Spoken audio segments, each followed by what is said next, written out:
achieve success with Global.Media.com. Let's celebrate it with or without champagne. Hello, everyone. Hello, welcome. I love how I say hello, everyone. Like I know who's here. I don't know who's here. So if you're here, please drop us a comment. I know Michelle's here because with a big on my ear, I was telling me how tardy I am. But it's not, look, when I got a legend I who's thought we were from the studio, I'm like, wow. Like, we had a meeting. That's where as you were waiting, my friend. It was worthwhile. How you doing? How you doing, I Michelle? thought we were live. I'm good. I thought we were live the whole time. That's why. No. I have to tell you before we go live, right? I have to play Yeah. my song as well. I can't put the song right. Otherwise, it feels rather Yeah. odd. Okay. So yeah, you. Yeah. But we're But live happy now. We're Valentine's, live now. everybody who's watching.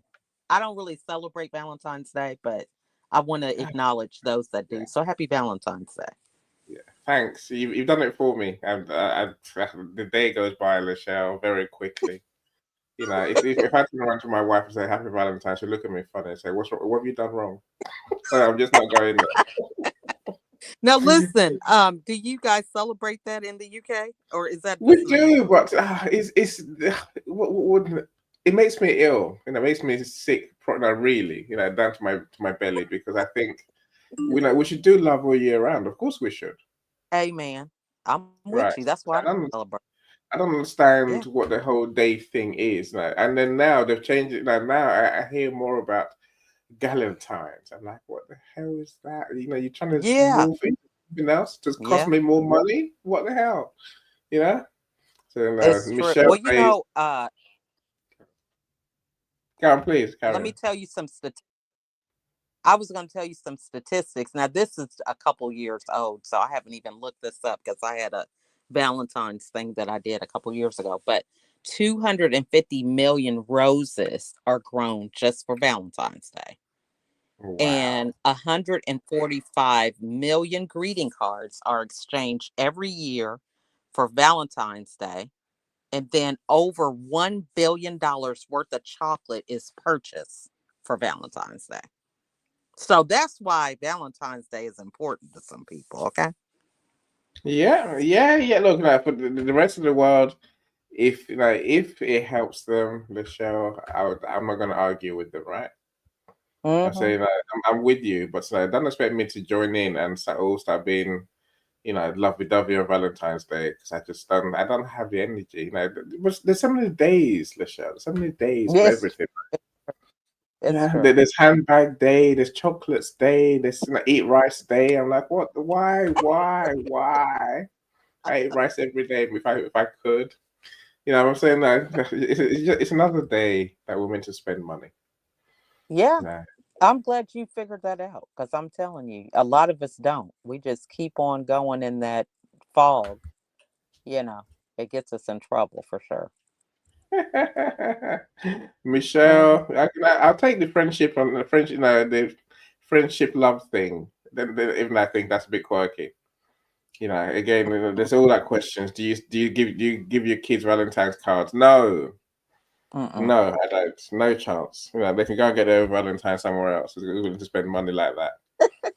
And there's no Valentine's cards because I can't eat the cards anymore. I used to eat the cards, but now I can't eat them. Mm-hmm. I don't want them. Chocolate, I'll take. The messages, no thanks, no thanks. Look, ignore me being, my usual Grinch self. I'm always my Grinch self about these things, right?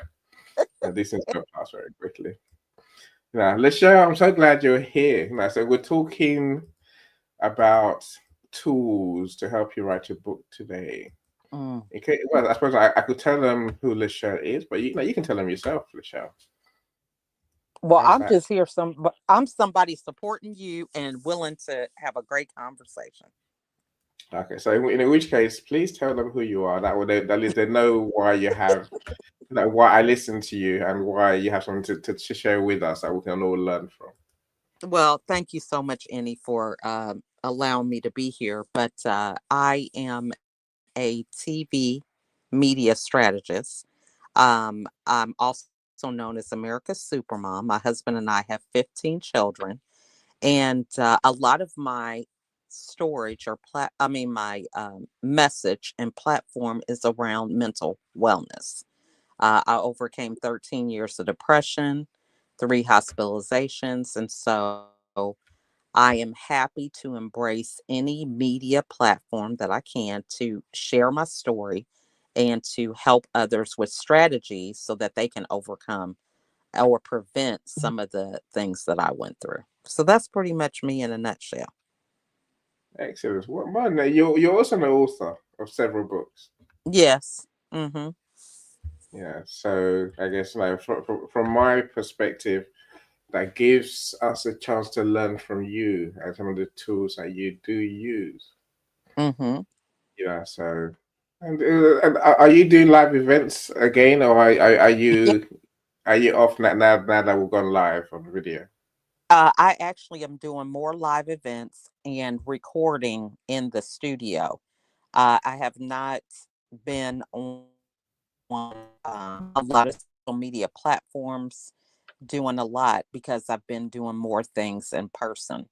But I would say, I think the first thing that people need to think about when it comes to doing a book is to one, get out of their own head. I know for myself, I would compare myself to Shakespeare, because that's what I really remember. My first experience of thinking about an author was someone who was a classic author, writer. And I didn't see myself on that level. So I had to transform my mindset around just sharing my story or giving strategies or tips to people. And I think if we approach writing that way, we'll empower more people to just simply share things that they find that are so easy for them that they don't even realize the value that's attached to it.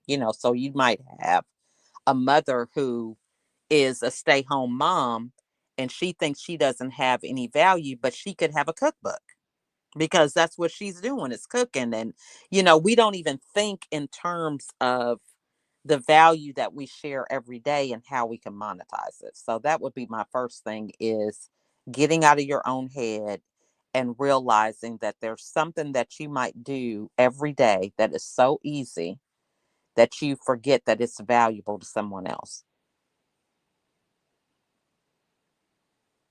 I I, mute myself. I agree I was going to entirely. say, I think you're muted.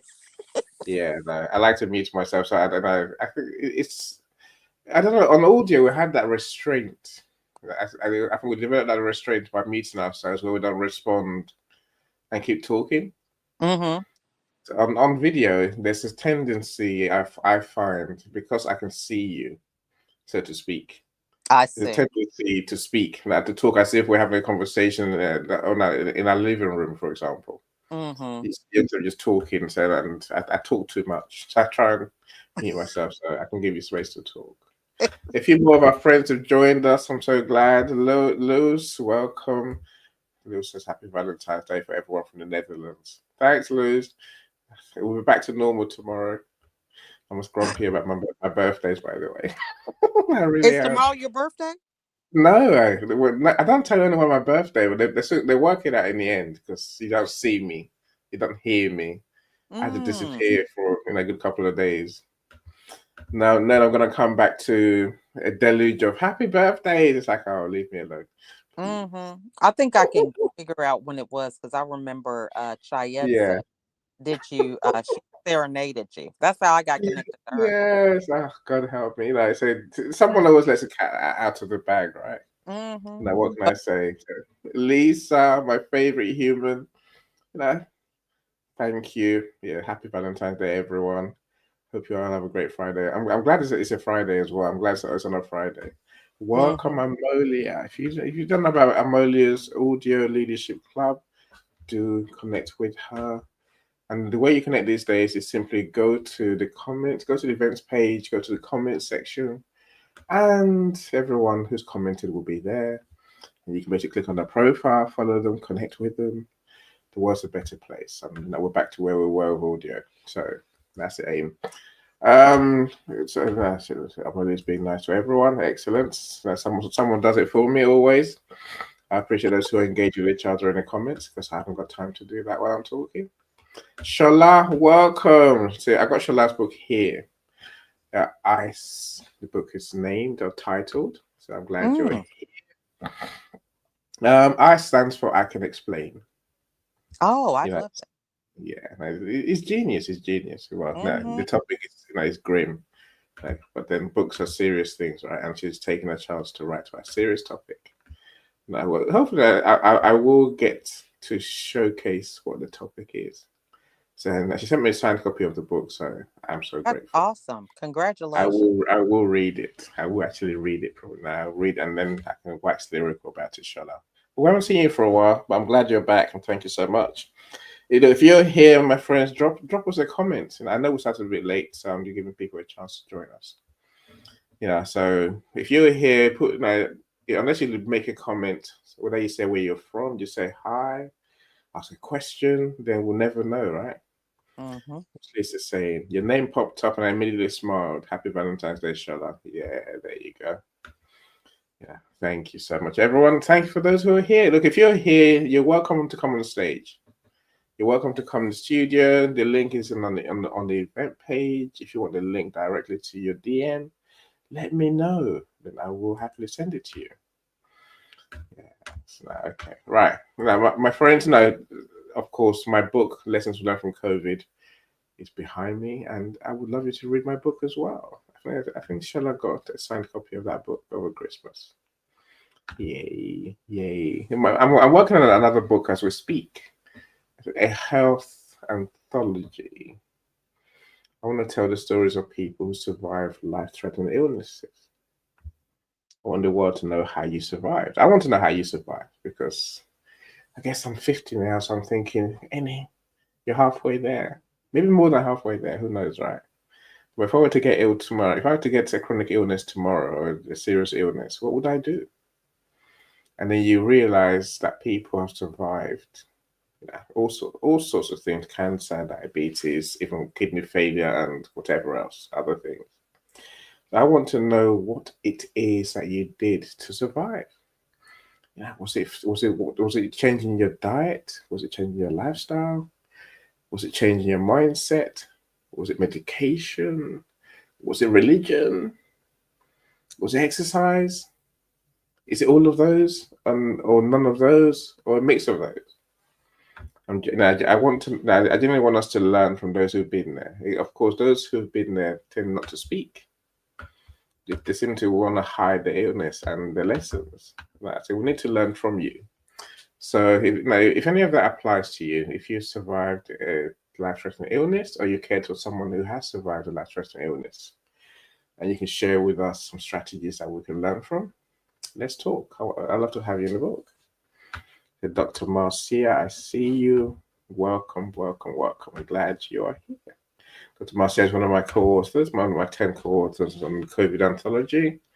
Of course, she's an amazing Christian-based leadership coach as well. So thank you, Dr. Marcia, for being here. I appreciate you. If you haven't been to Dr. Marcia's rooms, she does a couple of live rooms on Tuesday and Thursday. So do connect with her and to go along. So with inspiration to be learned. Amolia says, I've heard. I have to head to a meeting. Yes, no, thank you, Amolia. I appreciate you. I really do. Thank you so much for being here. So I'm a member of Amolia's audio leadership club. So do connect with her and do join. It's a good space to learn from each other and support each other, and as a community of audio event hosts. So if that's you, connect with her for sure, for sure. Thank you so much, Amolia. I'm sure we'll talk soon. Okay, Dr. Marcia, I'm doing a lovely thing to welcome everyone. Okay, right, my friends. So I told you what I'm doing. So now you've met. Most of you must know who Lachelle is. She's not. I do tell my friends, when you get on LinkedIn, yeah, you do what we all do on LinkedIn, but eventually you start to meet the superstars, and Lachelle is one of those superstars. She'll tell me, Annie, leave me alone. I'm not one of those. But Lachelle, you are. You are, right? So I'm truly blessed to have you on stage. So I think there's much we can learn from you because you've been there, you've seen it, you've done it. Your 15 kids. I mean, how'd you keep your sanity in the show? Honestly, yeah, I've got one, and yesterday, yeah, I think he had his first tantrum. Yeah, his first real tantrum for forever. Yeah, he was ill off. Lachelle, I wonder what you think. He was ill off school. So I'm like, okay, that's fine. I don't mind that. But you can't play video games all day. I'm like, no, you can't. You just can't do that. Oh, why are you always telling me what I'm saying? Because I have to tell you to go and do some work. Go and do that. We started on the place, Lachelle. His ambition. I'm saying, go and do some work. You know? And then he sort of it throw a paddy and then, and then went to go and do some work. I just laugh. I literally just smiled at him. So that's. Now, how do you handle 15 kids, Michelle? I mean, you see, you got one graduating. You said, right? Michelle, come back. Nothing. You're mute. You're right. I suddenly can't hear you. Why can't I hear you? It's not me. Is it? Oh no, we can't hear you, Michelle. No, you're muting or muting. I have no idea why. Is it just me, or can you hear Michelle? If you can, then I suppose put in the comments. Lachelle, you might have to restart. You might have to refresh your device and come back in. Yeah, power of audio. Yes, okay. Hopefully Lachelle will come back. Right, my friends. My topic was simply. I say simply today. It feels simple because it's a simple topic for me. So the topic that I said I'll talk about today is the tools that authors use. So the tools that you can use, to help you to write, publish, and market your book. And I guess, see, the thing about tools, of course, tools are there to help us. There's many tools that authors can use. There are many on the market. Does that mean you should use them? I don't think so. You can't use all of them. There's many tools that you can use. You come back. Can you hear me now? Yay. Yeah, what happened? One, I'm on my phone. See, I missed this where on LinkedIn you could be on your phone and it wouldn't impact your audio, but someone called in, so it impacted my audio. But yeah, you were asking me about how do I handle 15 kids. I'm thinking they are the ones that handle me. It's crazy. Okay. I feel like I'm on a roller coaster a lot of times, but I think, you just have to be flexible and be in a position of ready to handle whatever comes your way. Because I have 9 daughters and 6 sons, and, it's a lot of drama with the women in the house. That's one thing I will say, putting it mildly. Now you're muted. I tell you that it's a deliberate strategy on my side to make sure I don't speak too soon. It's you do well. You do, like I say, you do amazing. That's well doesn't quite cover it, right? So I'm always in awe. So the one I've got has been nice work enough for me, thanks. Yeah. And that's it. No more. Yeah, see, I was an only child. So I'm like, I just don't want to do that to my kids, being an only child. Because it is a lot of pressure, as your parents age. Now, I lost my dad, and my mom is still living. But, just as she ages, we live 10 hours away from each other. And, there's no buffer. There's nobody that would handle things. So, but I have my kids, they help out a lot. So I'm blessed by that. It's an amazing thing you've done, and amazing, I guess, life you've created. I'll say that for sure. No, so let's talk about books for a second. So I know I haven't got you for the whole event, so Hmm. So you got these 5 books, right? Yes. I know what you write about. So do you want to tell them what you write about? Yeah. I write about the realistic process that I had to go through to kind of break away from that story of depression. I think one of the things that was very impactful with my journey was, I really didn't realize that I was depressed because I thought that depression was somebody who stays in bed and doesn't Mm. have any motivation to do anything. And so the fact that I was suffering with that was just really an eye opener. But I realized that there were a lot of different things that I did where, just like someone lays in bed, I had that same mindset in certain areas of my life that there was no fight, there was no life in it. It was like, uh, on autopilot. And looking back now, I mean, I can see different parts of my life how that started to be the narrative. And so I just speak openly about that because I think there's a lot of people that suffer in silence or their situation gets escalated because they're not aware of some of these things that they could be doing that could lead to negative outcomes. So, yeah, that's what I write about. Awesome, awesome. Again, of course, I mentioned your 15 kids and your parenthood responsibilities, against the context of writing your book, or in the context of writing your books. So you got 5 books. My Mm-hmm. question to you is, did you did you find tools to make your writing process easier, to help you Yeah. speed up the process, or not to take as long as you could have taken to write the books? Well, I think, in my case, I've always been a writer in terms of journaling. I just remember from a very young age, I was in a lot of gifted classes, high achiever type settings where I always had to take notes. We were taught how to take notes. And, I just thought, ugh, I just can't stand this, even though today it's like, that is my thing. It's taking Hmm. notes on a conversation and things. So I think in my case, I was fortunate because a lot of the things that I write about, I actually journaled at some point or had a conversation.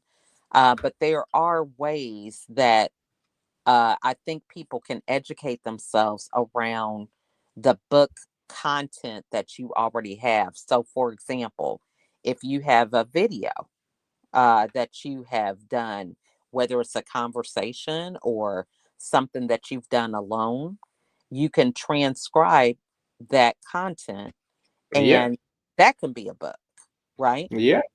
I mean, no, my audio rooms were pretty much all book chapters.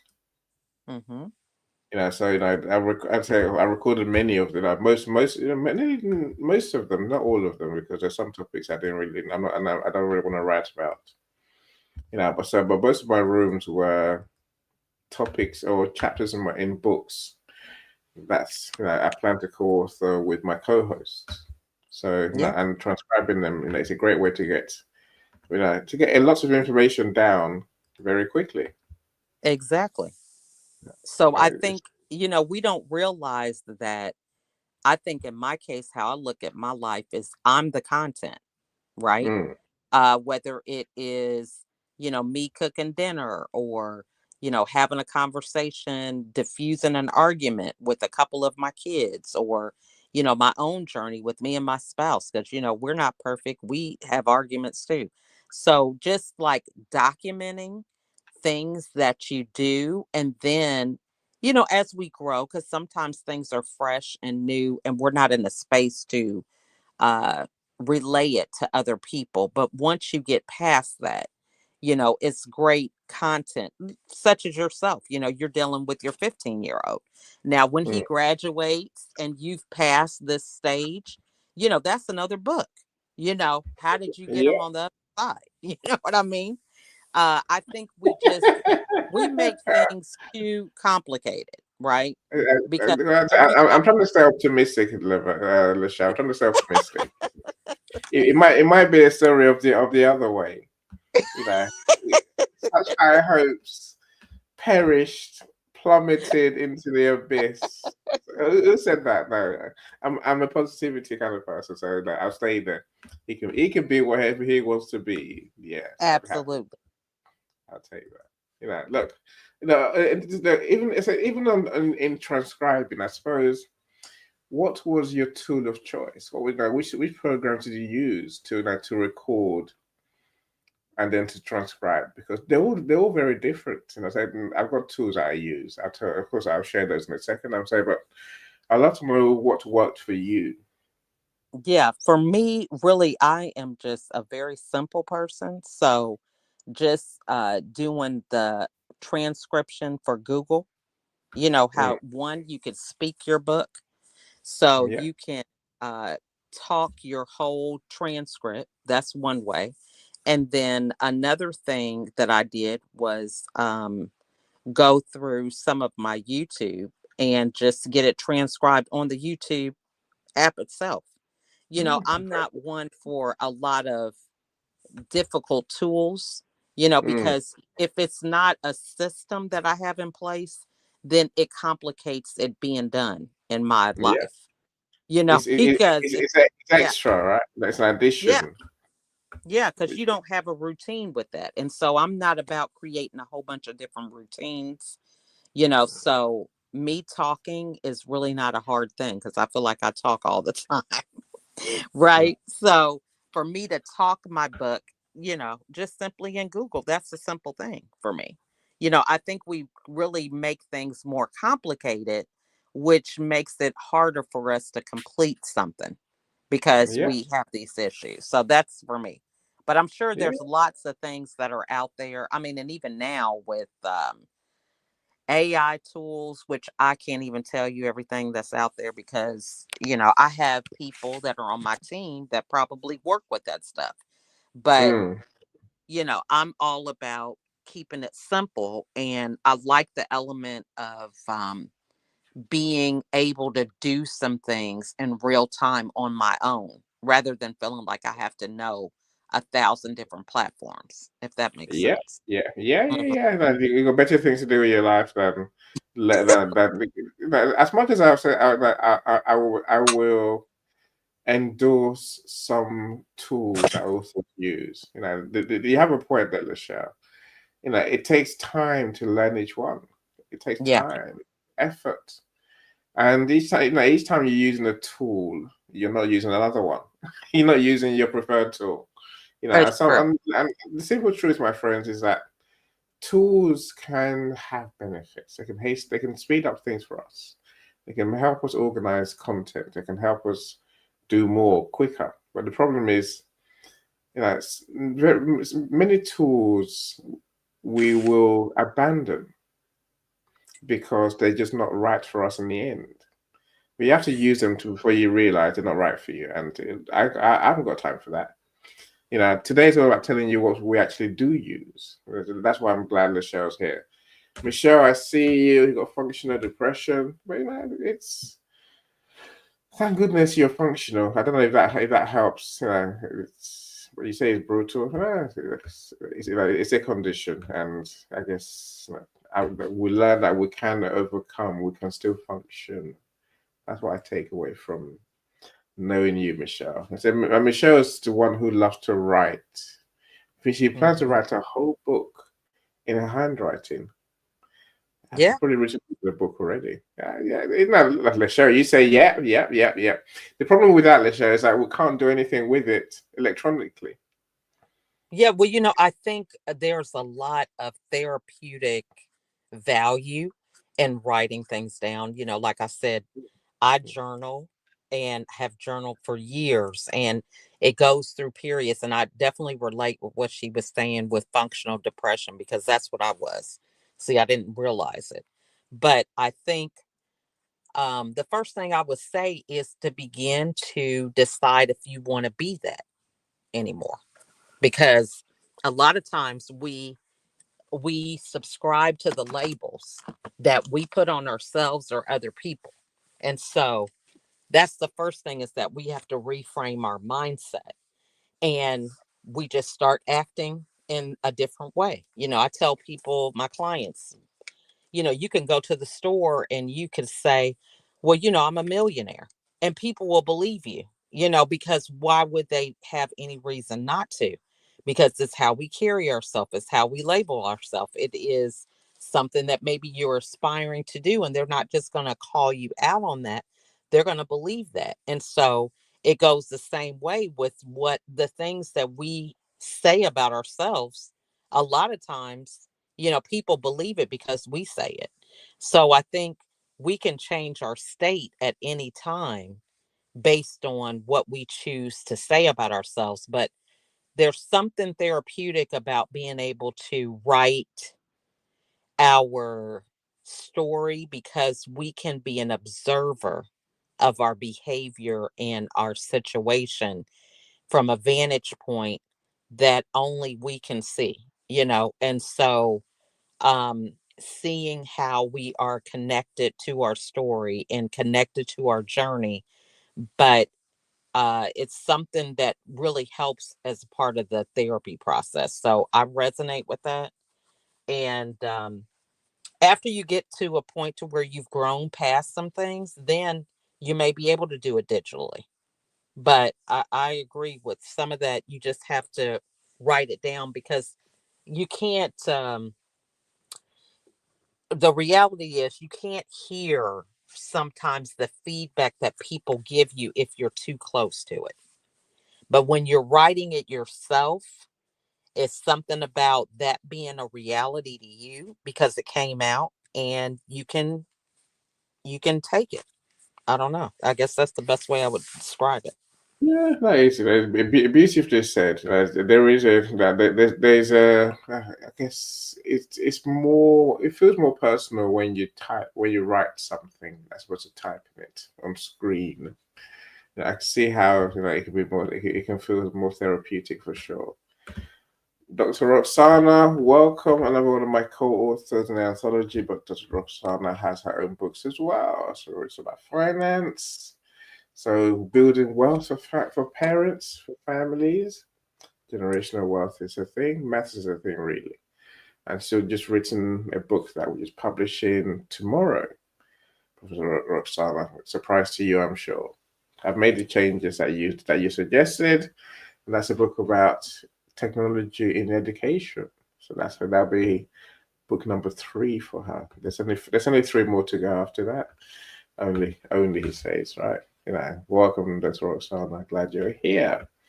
I saw someone else, Yolanda, said our breast cancer fundraising lady, the Pink Lemonade Challenge. That's what she works for. So glad you're here. Shall I have a quick question? Right.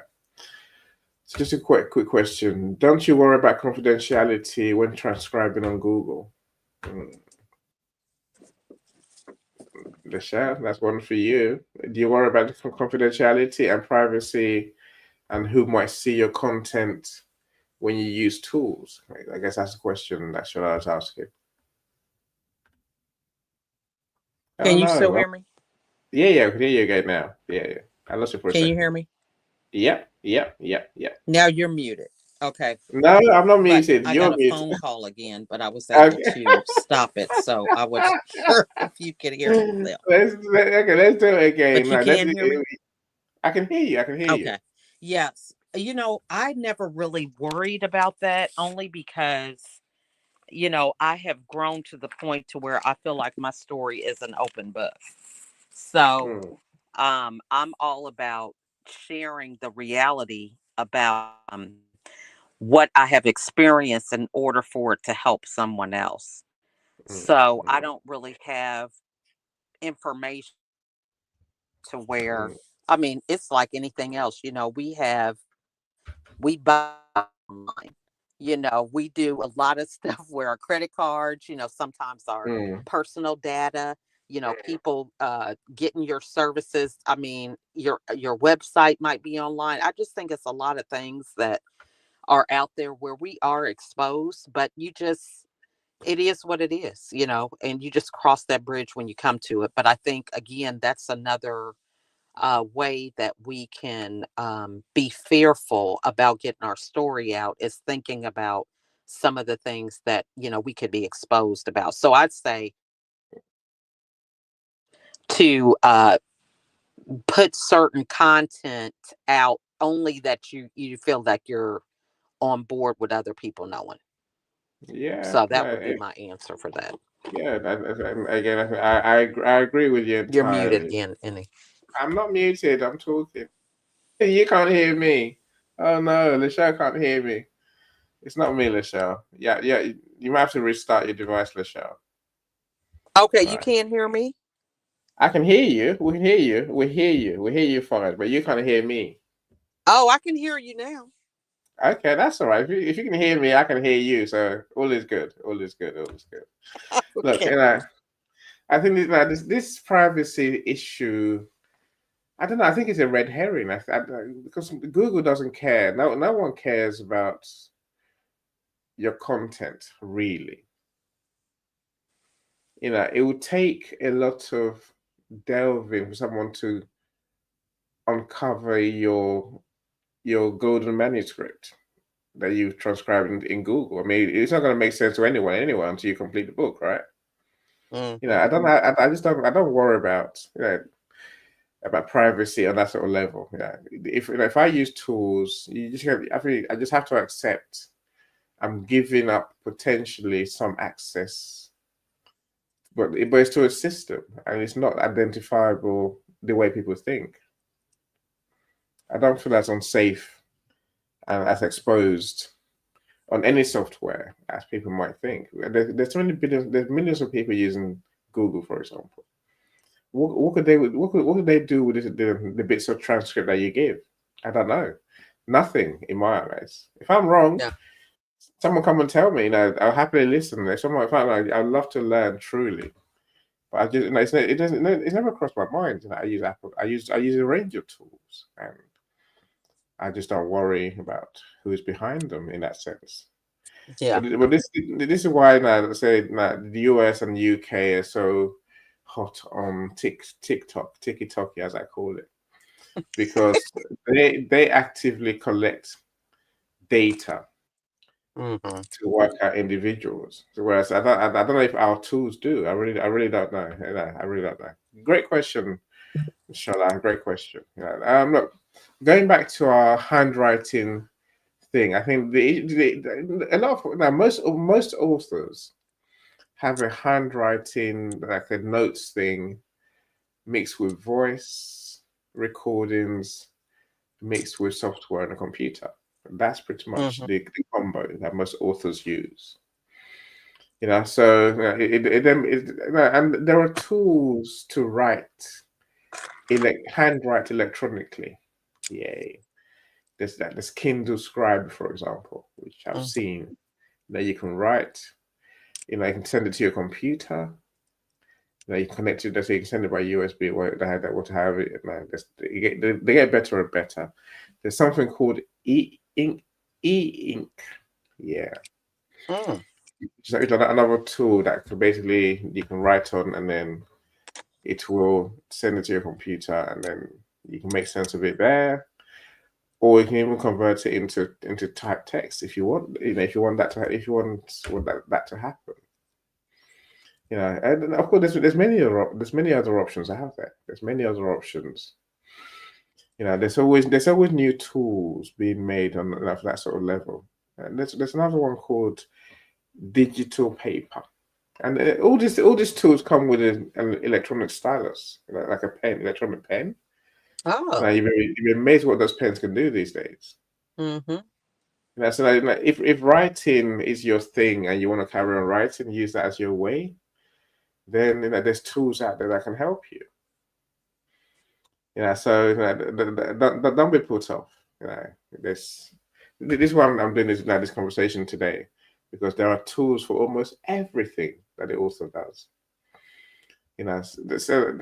Some are wild and wacky, some are very simple. Some we have to hand that we don't even think about, right? So we need to start thinking about this, the tools we have. I mean, you mentioned videos, Lachelle. I think WhatsApp is such a great tool. That's Oh yeah. what I use all the time. Mm-hmm. Yeah, I record everything on WhatsApp. I got two phones. I send myself messages all day, whether it's typed, whether it's a note, a voice note. And voice, as I said, WhatsApp does let you save your messages. You can download them, your voice notes. I have You a know, question. and go on, please feel free. Yeah. Now, so how do you get to the point of implementing some of these things? Because you're bringing up some good points about messages to yourself, because I fall into that Mm. category as well. But how do you, And where in your day do you, like say, hey, I got 10 messages today? How is that in your routine to right. go back and do the implementation with those things? I mean, when you say when, the simple answer is nighttime. When I've done my events, if I have the energy, I will go and download the messages, and yeah, I think then you have to store them. You have to, organize. It's about organizing the content you have. But I think it's the same with that. If you have notes, if you have cards, that you've written on, if you've got a notebook, Mm-hmm. the problem is that you can very quickly lose information and content that you plan to use. I think that's your point to the show, right? Well, I'm If you, saying, like, I do the same thing, but sometimes there's a delay mm, on, mm, like, it's like, oh my gosh, we got a good thing that we talked about mm, in the room today.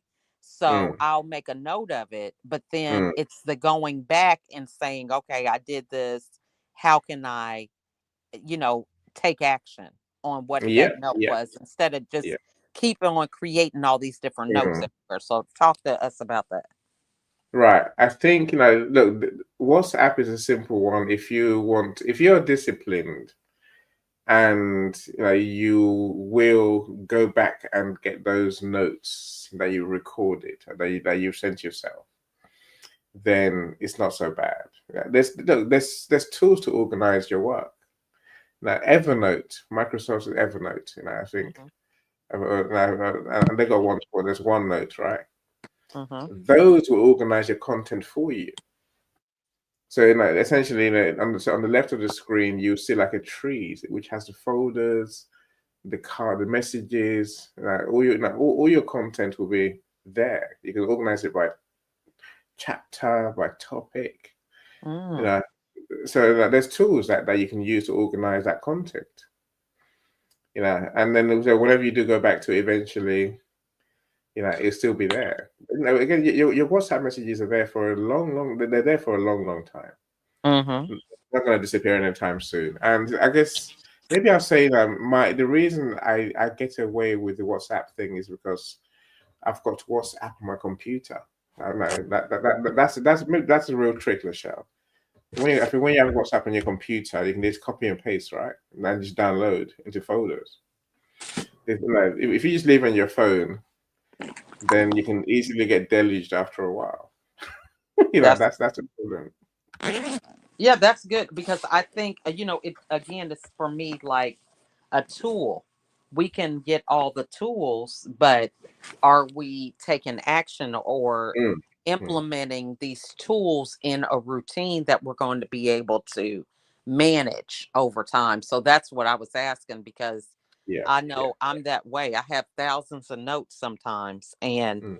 getting back to implementing some of these notes that I have written, that's the challenge. So thinking about, okay, before I go to bed every Mm. night, I'm going to go over my notes for the day, which that would be a great thing, but it doesn't always happen. Yeah, no, you just being honest, Lisha. I get it. You are, Mm. and I think it takes discipline, right? It takes that discipline. But if you're not going to do it every night, then do it at the nearest opportunity. At least do it once a week. At least go over your notes. There's no Yeah. point. It's not there's no point. You can't. You easily forget the things you want to work on, the ideas you have, if you Hmm. never actually review them, if you never actually look through them and say, okay, I'm gonna move this one forward to a folder, to my book, to my draft, to whatever, right? But we must Yeah. learn to actually take action, as you're saying. Michelle Hmm. B, you made it. I'm glad you're here. Welcome, Michelle. I'm glad you're Michelle too, as you call yourself. Glad you're here. Joni, thank you for joining us. Thank you. Is Microsoft the safest? No, I have no problem with Microsoft. I don't. We talked about this just now, Michelle. There's tools for everything, but I choose to trust the tools because I get my books done, and I don't really think about privacy. If you talk to Michelle Ramos, for example, she wants an NDA signed for everything. That's probably why she writes everything down. Now you make the point, Michelle. Yeah, so that she wants everything written out because that way no one in the world can ever see it. But I think that's OTT, over the top. Margaret, I'm glad you're here.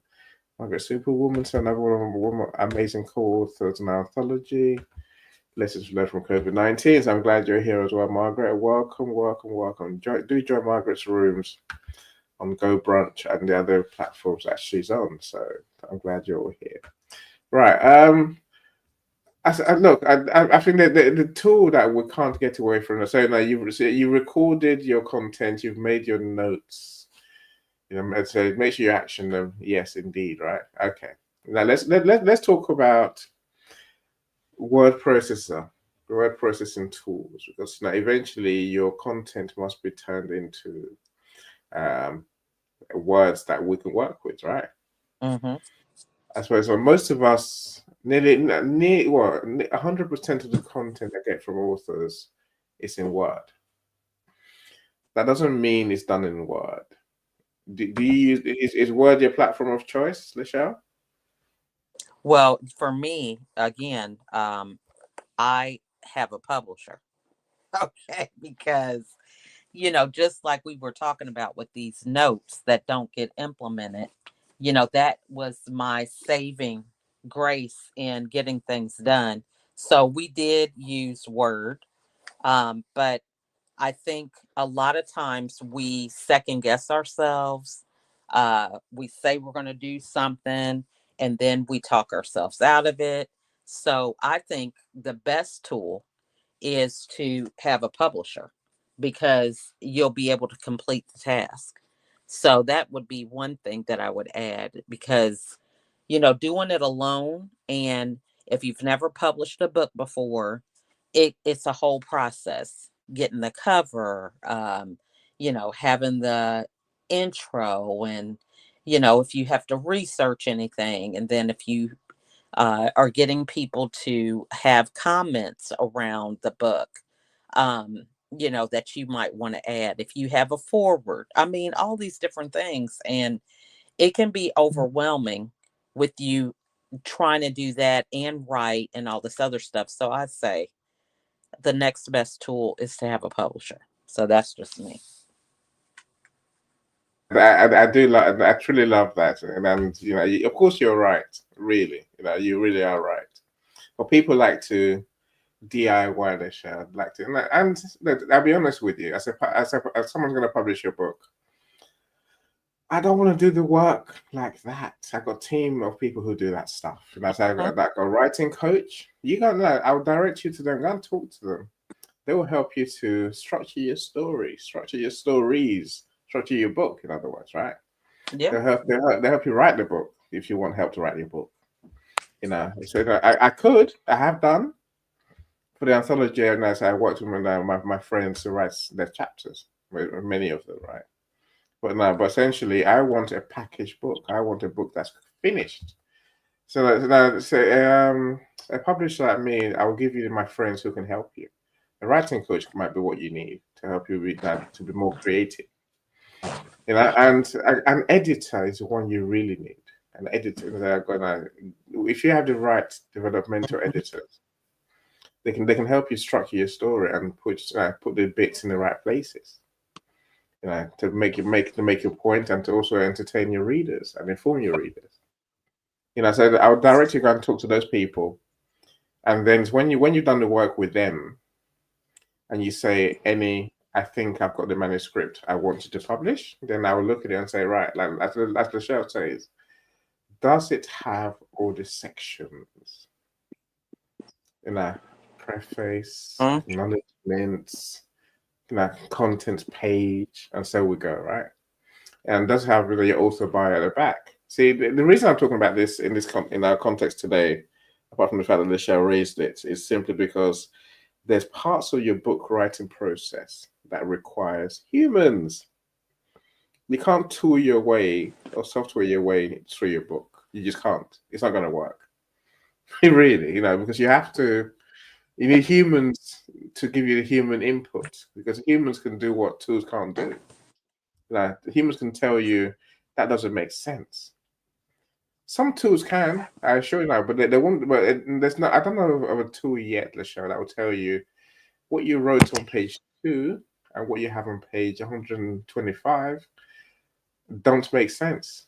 It's the same story, but you've written them differently, and are you confused? Only an editor or a coach or a writing or I say one of our ghostwriters can tell you need which one's which. What are you trying to say really? What's the true story? And then do you want to change that story that you want to use on one page or the other page? You need humans somewhere along the process. Whilst I'll say yes, of course, come to us. You could just get yourself a readers panel, a readers group, who will read your drafts and keep reading your drafts and then keep giving you feedback. And then you can improve your book. But you need a human input sometime. You can't just use tools forever. Tracy, I see you. Welcome, of course. Tracy Well, Valentine. Annie, I have enjoyed this time, and I cannot believe we've been on here for an hour. But I have a meeting to go to, but I just want to express so much gratitude because, it's been a minute since we've connected, and for you to take time to allow me to share with your audience, and it's just been great getting back together. So I'm going to have to run, but we Thank you. definitely need to get on each other's calendar because it's We been a do, we while. do. I definitely, I'll go through the DM and book on your calendar for sure. So of Okay. course, if I can share the links to some to your books, then I'll happily do that in the comments afterwards. Yeah, Yeah. I'll just put it in there. I'm on Amazon, so I'll just put the, I don't know how that goes over with some people, but No, please, that's they just can't buy the fine. books that they can't see, right? They have to see the Hmm. link to buy the book. So please Amen. put the links in the comments. And I want to wish everybody a wonderful Valentine's Day. Again, thank you so much for giving me Thank you. space. Thank And you, Lish. supporting each other, that's what it's about. You and I Truly. met through supporting a mutual connection, Matt Allen, Mhm. and we've grown to have our own relationship with each other, so I have so much gratitude for that. Nah, And right back at you, Lachelle. You're mm, the star. Thank you. uh, Have a great day. Thank you so much. all right, bye everybody. Bye, Lachelle. It's cool. No, so I do love Lachelle, and I say I love people who. No, she's more than genuine, and she's genuinely a nice person. She's a nice person, even though I think she's one of the biggest stars on LinkedIn. And I'll never stop saying it. I think the day we start on LinkedIn, we know people. We don't know anyone really. And over time we get to know people, and now events people get to know us. But I think part of the gains of LinkedIn is, and maybe even LinkedIn events, is that you get to know bigger people. And when you get to meet bigger people, my friends, they're bigger because they have a bigger network. They have bigger friends, so to speak. They have friends who are, you know, are they wealthier? No, they're more established they're more, they have more authority in the field. And and sometimes it just takes people like Lachelle to open the door for us to meet bigger people. And that I will always acknowledge, and that I will always celebrate. If you get a chance, do connect with people. Connect with Lachelle for sure. Who else do I put in that sort of field? Felipe, maybe Felipe Cofinio. Yeah, of course I do. Melissa Houston, another one I put in that bracket. They've got big friends. Talk to them and make friends with them. Michael, welcome. So glad you're here. Tracy, yeah, it is truly is a joy to hear from the show. So I shared the link to some people to join the studio because I know that writing a book is your thing. So if you've written a book, my friends, come on stage, come and talk to me. Otherwise, I'll share what I have for you today. And so the show broke it up nicely. So but I have enough to share with you for what I do, what I use. Rather than tell you what I've read, I'd rather tell you what I use as a publisher, as a writer, most days of the week. Nearly every day of the week. So hold tight. Let's continue the ride, my friends. Let's continue the ride. So I'd love to hear from you if you're a writer, if you're a publisher, if you're a reader, what works for you. Look, I suppose let's go back to my list, right? So we've done the recording, we've done so we talked about your word processor because you need one. We need your content in some sort of format we can work with. Michael, this is why I love you, Michael. Not just on Valentine's Day. Michael, you're a star. How are you doing?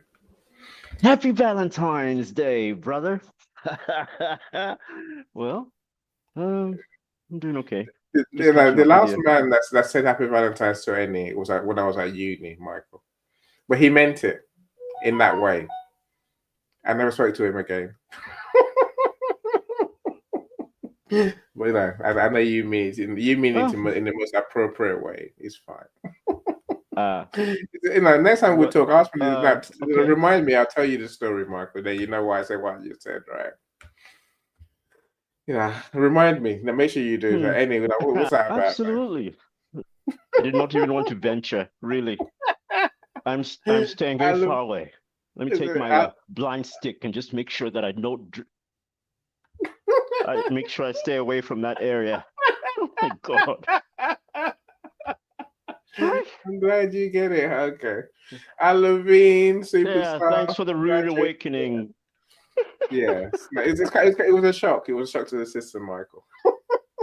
Oh, I am sure. I do not, like let's just say I do not envy you. I do not envy you.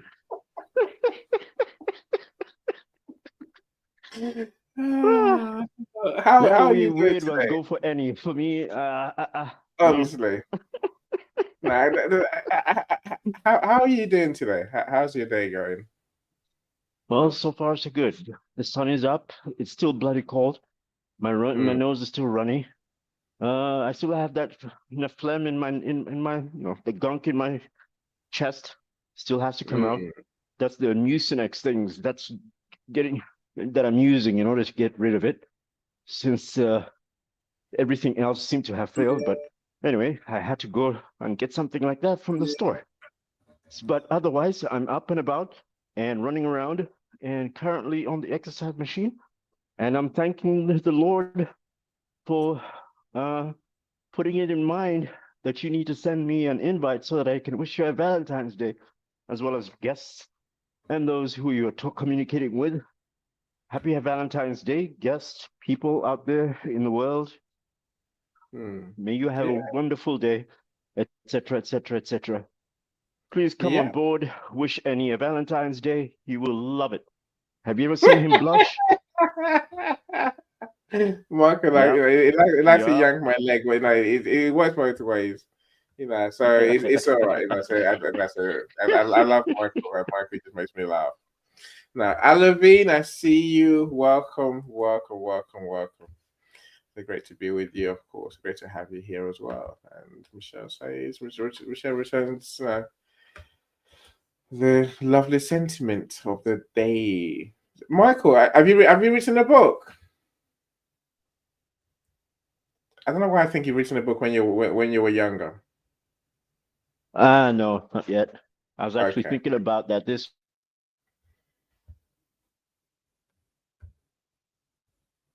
morning.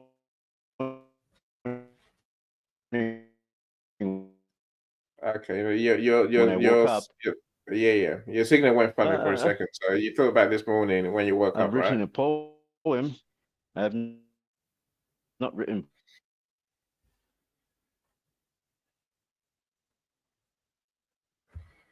Okay, your connection is flaky all of a sudden. Your connection is being Book. funny. No.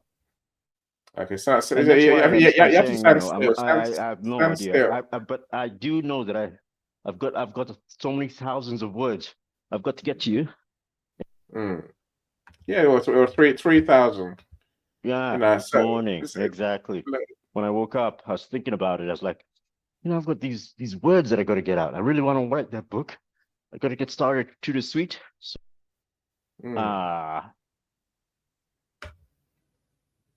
Oh no, it fell off. It fell off. Hopefully he'll come back. You know, it's of course. I think the point that we can take from Michael is that it's a process to write a book. You don't just wake up and say I'm going to write a book, and then tomorrow you have a book. You know, it's a journey. Yeah, that is why I'm doing this topic today. That's why I do this room. That's about learning the process to make our job easier and to make sure we actually get from beginning to end. Many people. Look, the reason I do publishing is because I realized that 8 out of every 10 people want to write a book. They want to be published. The reality is that only 2 out of 10 will ever get to publish a book. That's a drastic disaster, right? As the show said, now we've got a story. Let's learn to tell the stories. You know, if we don't tell our stories and actually put our stories on paper, then it gets forgotten. You know, so the reason I do what I do is because I want to change that number from 2 out of 10 who become authors to nearer 6 out of 10. You know, in that context, you see why I believe that there's enough people who want to write a book for all of us publishers on LinkedIn. Dr. CJ publishes books. Nicole publishes books. Yes, I publish books. I'm saying there's enough clients for all of us, and we can still be friends without us tripping over each other. And you know, you see us doing it every day. So and I'm sure I'm right. Yeah, but I think part of the task is to support people to learn how to write a book. Like I said earlier, I don't really want to write your book for you. I could write your book with you, but I have people who do the writing side. My joy is the publishing side. I love to do the layout, which I'll get to that soon enough. I'm sure I'm going to get to that because I want to go through as many tools as I can. So I'm okay. Hopefully Michael will come back, but his internet has gone down somewhere, right? Now there's a set of tools. Okay, now let me finish off the word processor issue. Okay, so everyone knows Microsoft Word. Everyone knows it, right? That's what we all use. It's the gold standard. It's what everyone uses. Even I pay for it. I've paid for Word, and it's not free anymore. Right? Before I used to buy a disc. The disc will last you 10 years. So you can have all the Microsoft programs, Microsoft Word, Microsoft Excel, PowerPoint, blah, blah, blah, Evernote, OneNote, and so on and so on and so on and so forth, right? Now, Microsoft has a subscription. So you can get a subscription for Word, which any did. I got a subscription for Office for the year, like I always do. As long as I pay Microsoft for Office, they say, yeah, there you go. Now you have it for a year. Put it in your computers. I did. Then my Mac says, oh no, the operating system you have does not run this version of Office. So I pay for software I've got for a year, and I can't even use it. Microsoft even run on a Mac operating system. Kind of a bummer, right? Because I need Word, I need Excel, I need those programs to do what I do. And I guess there's a reason that I pay for Word. And but here's the point: once I worked out that I couldn't use Word, Any had to find alternatives. What can I use instead of Word? And there's programs out there instead of Word, my friend. There's programs out there instead of Word. Michael, you come back. Welcome back. Welcome back.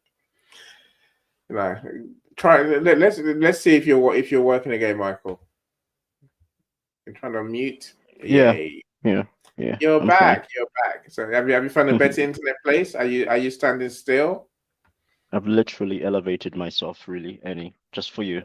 Excellent. I've Look, repositioned we can hear you loud and strategically. clear. Okay. Excellent. Well, everyone needs, you need to get the best internet reception, right? I think Yeah, that yeah, yeah. this video event will expose your internet capability, your internet connection capabilities, really. A lot of people, I think we've been led to believe our internet connections are better than they are. You see many people fall off, literally just fall off. Natalie has Oh, taught me that quite a bit, mm, considering mm. the amount of stuff that she does and the amount Yeah, of times that she falls off and yeah. has internet issues. And I Mm. mean, it's like as if when I actually communicate with her, I'm wondering to myself, are these people just sending her software so that she can test out their systems, make Right, sure yeah, that, they don't break? it's like a con job, and I mean that sincerely. I feel cheated, and that's what I'm saying, right? Yeah. So but our internet is it's not as stable as they have us believe. Michelle, I'll come back to. No. I think Dropbox is a great tool for authors potentially, but I'll come back to that in a second, Michelle. So But I'll get back. there is one internet supplier that I would actually recommend, and that's the Ryoko recently. Um, and they've been coming out, and they've got like a different way in which they do things, and Mm. it's mobile. You can take it anywhere you want, and it's affordable. I don't know if it's only here in the United States, but I believe you should also be able to get it in Europe and Asia. I'm pretty sure they have not locked themselves to the United States. The I, internet is global. I can't. I haven't heard of it, and I would love mobile. It's not a mobile internet I'm looking for. I tell you, I'm looking for home internet whilst I'm on the road, right? No, no, no. That's exactly what it is. A home internet when you're on the road. The reason I say that is I've got dongles, mobile Wi-Fi. I pay enough money for those when I have to stay. When I left home, Oh, when I had to stay in London recently. The problem with those that is ones, that the power is not. It's not strong enough to power what yeah, I need. yeah, yeah, I, yeah, I yeah. want one that's the same power as I have at home, like 35 megabits per second, for example, download speed. And Don't worry. Ryoko when will take care of you. I want send me the details. I'll have it because I'm gonna have to stay away when I go on the road again sometime soon. And Oh, oh, to not absolutely. be able to watch football is devastating. It breaks my heart. I can, I absolutely concur with you right there. Liverpool is the best soccer team, and I tell you, man, to miss their games is really unfathomable. Really. Nah, Spurs are the best team. But let's not talk about that. Let's leave that for now. Especially when Let's they're leave that kicking for Spurs' ass. Hmm. I'm Let's a grown man, Michael. I can take it. It's fine. It's fine. I don't mind. I'm a Spurs fan. It means like we've been losing for years. What's new? Why would I cry about it now, right? So Oh, well, I'm all well. right with it. Let's talk books before our friends get bored of us, right? Which word processor do you use for your now? Do you plan to use for your book writing?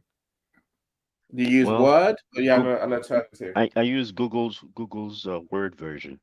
Okay, The so free Google one. Docs. Google Yeah, Docs. Yeah, the that's Google another Docs, option. right? That's what it is. That, And that's another option. Yeah, that's it also it's a good depends option. on the operating system that I'm using. For instance, I Mm-hmm. can if I'm going jumping onto a Linux system, I'll use Mm-hmm. whatever they've got, and that's typically very good text. They got very good text editors and word editors. So I typically jump between, but I typically use Docs. But every once in a while, I'll go into a Linux operating system and I'll use whatever they got on there, as well as um, any any other.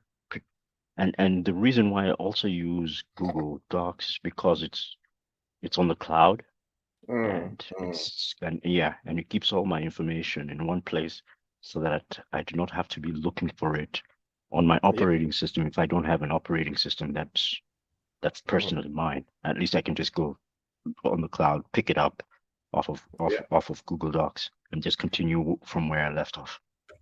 Yeah, no, look, I like that. You've explained that there's a multitude of word processors out there. It's not just words. Hmm. My Right. long story about how I couldn't access Office after I paid for it for the year, as I always do. It's not that's it made me have to look somewhere else. Well, I that's use Gates for you. That's Gates. He wants more No, money. it's between it's between all of them. It's Gates, is Apple. That's decides that your operating system becomes obsolete after a couple of years, after 10 years, more like, right? So Mm. they won't let you put new software on it. It's really annoying, But so It's no, because I found WPS Office. And if you ask me deep down, I think it's what to call it? It's as expensive as Office. £17 a quarter, basically, right? And Office is £60, £60 a year. I'm saying so. If you do the maths, then we're gonna get £60 anyway. And it has exactly the same spreadsheet, the PowerPoint, Office, its own PowerPoint, its own Word, its own version of Word. That's what I'm looking at now on my screen, right? You who's the know, owner? I think the point you make, having cloud storage definitely helps. Because then you can access your document from anywhere. That's important. As Militia was saying, when you want to put your stuff together at the end of the day, and the last thing you want to be thinking is my stuff is not here. I left my disk at home. Sort of conversation you have it with yourself. You see now, the way I get around that is I carry my computer everywhere I go. I'll carry the whole computer with me. My Mac goes everywhere. Baby always comes with me. People are like, why you carry it? I'm like, because I need everything with me. I've got cloud storage, but still, the point you make about it depends on the operating system. I've grown to despise Windows because it's not a Mac. I've become a Mac person, right? And I just it hasn't got the same capabilities, Michael. It hasn't got the same power. Oh yeah, I know. Everything's slower. Everything's The the less. the thing is that Mac designed it just for you, like as if Mm, they had you in mind. mm, mm, mm. Windows, they designed it for like anybody. It's like, No, okay, no, for any. No. The way you say no, Apple is they're so clever, and that's why they make money. That's why people when if you go to Mac, you never go back to Windows. Truly, when my Mac wasn't working, and this is when I had to get it it was repaired. down and you had to pull out your Windows system. Uh-huh. I think I had 4 computers, Michael, 4 Windows computers trying to do the same thing, literally, and I still couldn't. I struggled, because they just weren't power. Too slow.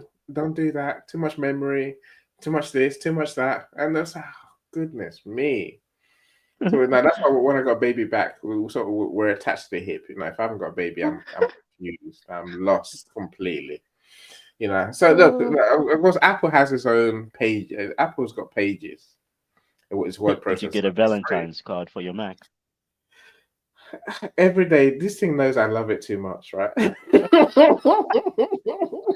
It's a love affair. It really is. Like, I was thinking yesterday, another 10 years of you. Oh, how good is that? Oh, How good is I that gonna promise be?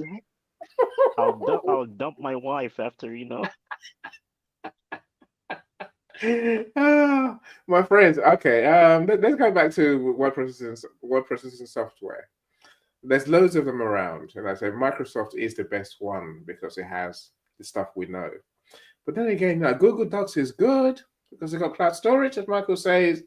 And on Google Docs, guess what you can do that you can't do on Mac or on Microsoft Word? Collaborate. See, Google Docs is very good for collaboration. So Ah, Michael and I can be working on the same document right now in different places across the world. now That's what that that's is what makes very Google Docs so good. appealing. Now Hmm. I know what I'm going to be using to be writing my Yeah, 3,000, 4,000 words for you. yeah. No, it'll do 3,000. They do it. The problem you have with Google Docs is when you get above 15,000 words. So a big book, right? A normal size book, to be fair, a book is about 30,000 words. But when you get more and more pages onto your Google document, suddenly it starts lagging. So you type, it takes 5 seconds to actually appear in your screen. And anyone knows that's quite disconcerting, right? Because you Oh, yeah. don't know, as what have I typed the right thing? Do I have to go and make and if you have to make changes, go And back then you, and delete and go again. You wouldn't know until it's 10 seconds later. yeah. How? And then by then you have typed, I don't know how many words, and then all of a Yes, sudden all types of things start exactly. showing up in wrong places, and you're like, what the heck? Exactly. That's a problem with Google Docs. And I don't know what they have to fix it. I don't know why they haven't fixed it because that's just ridiculous, right? That's just Did you tell crazy. them? No, I use Google Docs for collaboration. I use Google Drive for collaboration. Again, it's not Google Drive to which Google Docs is attached is of course it's a whole Google Suite thing, right? But Okay. Google Drive is a great way. It's a great way to organize your content. Right. Now, do you have a Google friend that you know? No, no, I'm not. I'm not. I'm nowhere near that big, Michael. I'm way too small, right? I don't know about that, Annie. Mm-mm. The Google friend that I know is called my Mac. So I don't need my Google friend. I'm all right, thanks. No, I don't know. I wish I knew someone at Google. I wish I know. That said, if you had an in to these organizations, everything will be easier. Again, I'll come back to one of the perks of Mac's Apple products. Their help desk is remarkable. They will fix anything on the phone, anything in the chat. They just want you to get back to happiness and joy. Microsoft, I've never called them, so I don't know. Google, I've never called them. I don't know. LinkedIn, the other day my friend called them. Michael, they fixed my problem without even telling me they fixed it. The next one I want to go and look, it's fixed. Because I got a friend who's got a friend in Google, who's got a friend in LinkedIn, right? That's Microsoft's business. I know it's something like that. Microsoft owns LinkedIn in case people don't know that they do, right? But literally having someone in, like you can fix things and change things and find solutions that you can't find ordinarily. Yeah. So Now, this is at LinkedIn, you said. yeah, yeah. I can tell you what happened if you want. So basically, I could now. There's a friend of mine, Selena. You've seen her around lately, right? I mean, Maybe. it's both of us in the house book. So Selena and I were friends for years. Like since 2022 and 2023, we're friends, right? On LinkedIn. So Uh-huh. I invited her to my events, and then she starts coming to my events, and we meet up and say, okay, let's do this book together. Yeah, okay, we're doing it. Then LinkedIn suddenly says, you two should never talk again on LinkedIn. Like, what the hell? Our connection was removed. She became LinkedIn user on my screen. I became LinkedIn user on her screen. So you're like, okay, let's just reconnect and go and let's now carry on going. LinkedIn says no, Selena, you can't find any, and any doesn't exist because it doesn't exist anymore. Of course, I exist, right? Because she comes to my StreamYard. She comes to my events through StreamYard now because I can't connect. I can't talk to her on LinkedIn. She can't talk to me. She can't find me on LinkedIn either. It's like, what the hell? So I messaged my friend Amber. I'm like, please talk to your friend at LinkedIn, get him to work, see what the hell's happened. And Amber is like, yeah, this has happened to quite a few people, but we don't know why it happens. Anyway, I'm like, here's a profile I want to connect with, so someone fix it. And so yesterday when I went in, I DM'd Amber literally 2 days ago. When I looked yesterday, suddenly Selena is there. I'm like, wow, great. Finally, that's how she came on. She came to my show yesterday in the audience.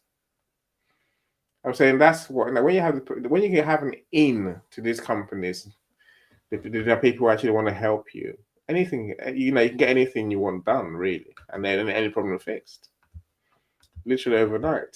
So there's a point that if you can find a technical support in these organizations who you really know, who you like, you're onto a winner. You really are.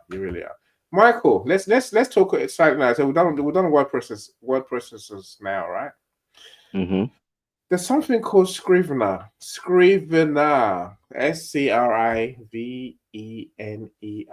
Scrivener. Right? Let me use my chat GPT to find out what that is. Or you can tell me. I'll tell you what it is. I'll put it in chat as well, so people see how you spell the Scrivener thing. Mm-hmm. Because what about it helps. Okay, so Scrivener essentially is a word processor for authors, specifically for authors. So essentially, Scrivener. Let me see if I'm saying. Am I saying it right?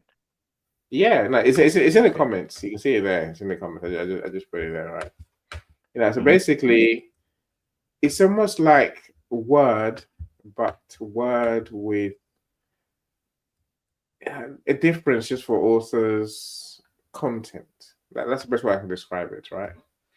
So, of course, you see the space you type in. So you see the big, your document, but you also have many folders on the left, folders on top. So you can see your content page, your content tree. You can see your folder tree. You can see the notes that you've made. You can see your references. You can see you can see everything. You can see all your pages all at once if you want. But so now it sounds like an amazing tool. There's many more. There's at least 20 author tools that I know of. It works on Mac? Yeah. No, it works on Mac. It works on Windows. It's not free. Never say that. How much does it cost you? $60. No, one-off. Some have a one-off price. Some have a monthly subscription. But Scrivener is one of the better ones, right? Okay. It's there. I said, you might want to check it now. You might want to look into it. Anyone here might want to look into it. It's there. I said the thing with tools is that many you have to pay for, and then if you pay for it and don't like it, it's a problem. Many will give you a free trial. So whether it's a month or a week or whatever, right? Again, the problem with that, free trial sounds good, except you're going to spend your whole week or month working on this tool. Unless you get to the end of the month and realize you actually don't like it. Now what? It's kind of it's a bugger, right? It's a bugger. It's a problem. It really is. It's a hard one. I don't want to waste time on tools that I'm not going to use going forward. But you don't know if you don't try it. That's the problem we have, right? So the Scrivener is there. There's other tools. So look, I always say take the free trial. Take the free trial and then see how you work with that. If that works for you, then you might want to take a subscription. They say, of course, look, the weird thing about these word processors, like I said, that they offer a lot of promise, but do you really need an author word processor? Do you really? You might do. Not everyone is, and especially this word processor, right? I say Word does a job, and Google Docs does a job. We're just fine, right? I'm going to come to ChatGPT next, Michelle. I'm coming to that next. You're ahead of me on the queue. Okay, so now we know how we're going to create our content, or type our content and present it as a manuscript to someone, right? Some book platforms, KDP, for example, don't accept Word documents. Other platforms only accept Word documents. That's a problem, right? Yeah, you always have to convert something into Word. So just Yeah. make sure that you have a Word converter for that application that you're using, that you're Yeah. most comfortable using. Because some people just love their applications. Let them use it. They really do. No, I say 100% of the books I publish come to me in Word. It doesn't mean that it's in a print ready format, right? Because it's not. Like I say, for KDP, I will want to put your book, your Word document. I'd have to do the layout again in a way that I like. So this is another tool I'm telling you about. I'm going to tell you about now, because I know my content. I want to cover today, right? Also, my Did you point name is it this. already? No, it's there. It's there. Look. Okay. People think you give me a Word document, I just plunk it, I just upload it to my KDP, and all is happy. That's not how it works. It's just not. Especially if your Word document has errors, which it will do, because things, what you think, how you save your document is not how these platforms read your document, right? There's many different ways, there's many different glitches and bugs in people who give me Word documents. The hyphens, it's not consistent, it's not the same, for example. The spellings are often confused because people they go between American English, British English, and God knows what other English they go with, right? That's my way of saying spell African check English. not very good. Yes, but spell check doesn't always work. People think spell check is the way. It's not. It's just not. It's not. Spell check The is best is Ugandan English. I like that limited. one. Michael, I'll ignore that. You can't claim colonialism and then start telling me about Ugandan English. There's only one English, British English. Yay, yay, yay. Yeah. Anyway, look, when a document comes in Word, I know there's going to be errors in it, right? So if your document has pictures, for example, those pictures are going to move. So what you have on page 3 might just suddenly be on page 5. You don't see that because what you see is a nice Word document on your screen.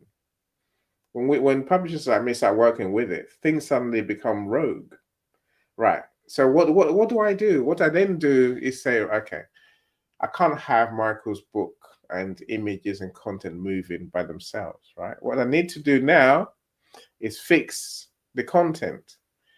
The only way I can fix the content is by designing your book using Photoshop or a lesser design software like Canva. So I fix everything to how I want it. That's what you pay me for, really. Not many know that. That's what publishers really do. I had one the other day. I talked about Professor Roxana's books, book that we're publishing tomorrow. She sends me her book, which is great. So I have to convert it from PDF to Word, which we do, but you can't convert headers and titles. So I've got to type all those out one by one, which I did. It's fine, right? Anyway, so I do my layout in my design software, and I say, Dr. Roxana, here's your book. Proof it, please. Then she reads the book, then she sends me, she makes changes, and she sends me her changed document, right? This new document that's not correct from her side. I'm like, I have to make those changes in my design software. I can't just plonk your document in my design software. That's not how it works. you know. So, and she's like, no, I've only made a few changes. I'm like, okay, I'll find the changes you made and then make them manually on my design software. You know, so this is the rigmarole of publishing. Word is good, but it's not. You know, it's not everything. You know, not, some places no. Ingram, I think Ingram just about accepts Word. KDP, Amazon KDP will accept PDF. So I'd like to fix everything in PDF. I go to Amazon KDP. There's reasons why we have the different platforms. They have different features, different requirements, different benefits. You know, why publish a book on KDP? Because you get to maximize the Amazon's functionality, especially categories. And you get to go for bestseller on Amazon. Oh, Can I publish a book through Ingram? Yes, I could. Through Draft Digital, of course I could. To Amazon. Problem that the categories are different. They don't match up to Amazon's categories. So you can never be a bestseller if you're going to do it through somewhere else apart from Amazon. I'm going to get a cocoa. I'm taking a cocoa You do break. that. You do that. I'll still be able for another 10, 15 minutes, right? So, you know, it's about understanding the platforms that you're working with. That's what you pay a publisher for. A publisher has to learn how the platforms work. You know, can you learn them yourself? Of course you can. You can. It'll take you a long time because, you know, what looks like a small issue becomes a big issue because everything you do must be correct for your book to look the way you want it to look. You know, when I was talking to the show earlier, I said to you, I want your book finished, completed, finalized, packaged, everything done right. I don't want to publish a book on any platform and then suddenly see a mistake, a typo somewhere, and then suddenly it's like, Dr. Leslie, welcome. Could you could be a New York Times bestseller? You could, of course you could, if you pay the right money. Now, what's it take to be an NYC bestseller? Is that 10,000 books or 5,000 books minimum you have to sell a week? Every week for how long? 3 months? That's a lot of people. That's a lot of marketing. That's a lot of books you have to sell. You know, if you pay your publisher, and I'm not going to lie to you, Dr. Leslie, but you know this already.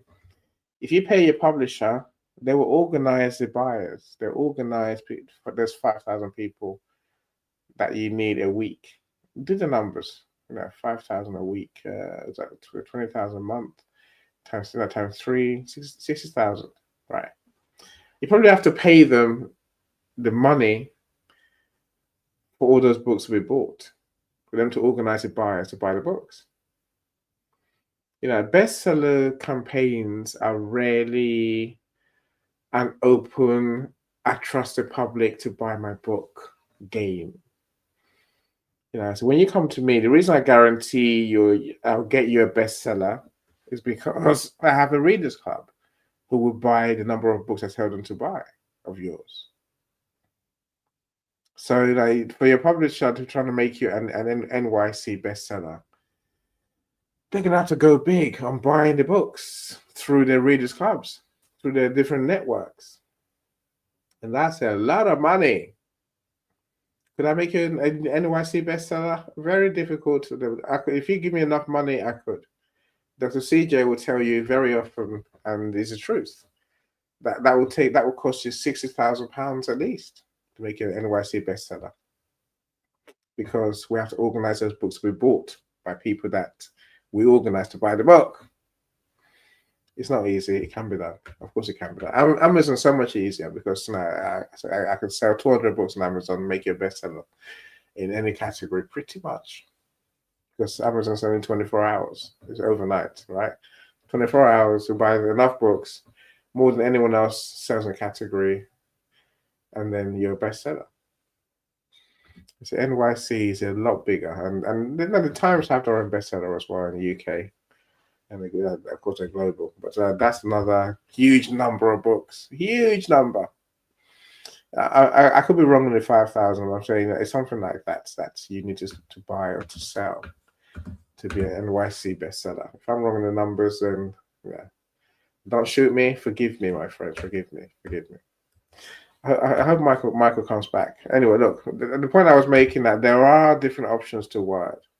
Don't just use Word. Google Docs is free, but it doesn't handle big projects very well. So do bear that in mind. I talked about how we format and do layouts for most books.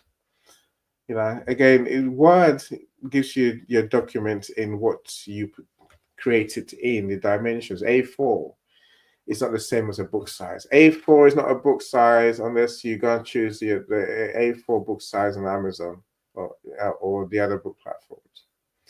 You need to understand that book's dimensions, 6x9, for example, means something.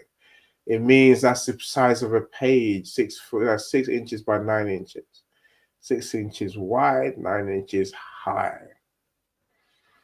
And 5x8 means something as well. Yeah, let me give you a quick example. Oh, right. Let's do this quick. Okay. So this is Jay's book. Let me make myself on big screen so you can see me properly. Okay. So this is Jay's book, The Rules of Engagement and Storytelling. All right. This is my book, Lessons We Learned from COVID. This one is 6x9. This one is 5x8. If you look, they're different sizes completely, right? Now, 6x9 is much bigger. 5x8 is, it's a fair size smaller, right? But either way, you have to write. So the dimensions you want your book to be in, you have to create your manuscript in. Yeah, those who come to me with the right dimensions, they will get what they want. But even then, my friends, you have to work on your layout. Oh no, I can't do that. I can't show you the layouts. So if how can I do this properly? I can remove my background, but I don't want to do that right. You can see there's a space at the top, there's margins on the sides, and there's also this equally margins down the bottom, space on the bottom, right? So I'm saying, you have to look at different sizes and you have to do the book layout. If your text goes in the margins, then the bookstores, the platforms will reject your manuscript. Then a publisher like moi has to go and then redo the layout. This is why we want your books to be in the right dimensions. If not, I want to do the layout to make sure it's in the right dimensions for us to publish. It was first time.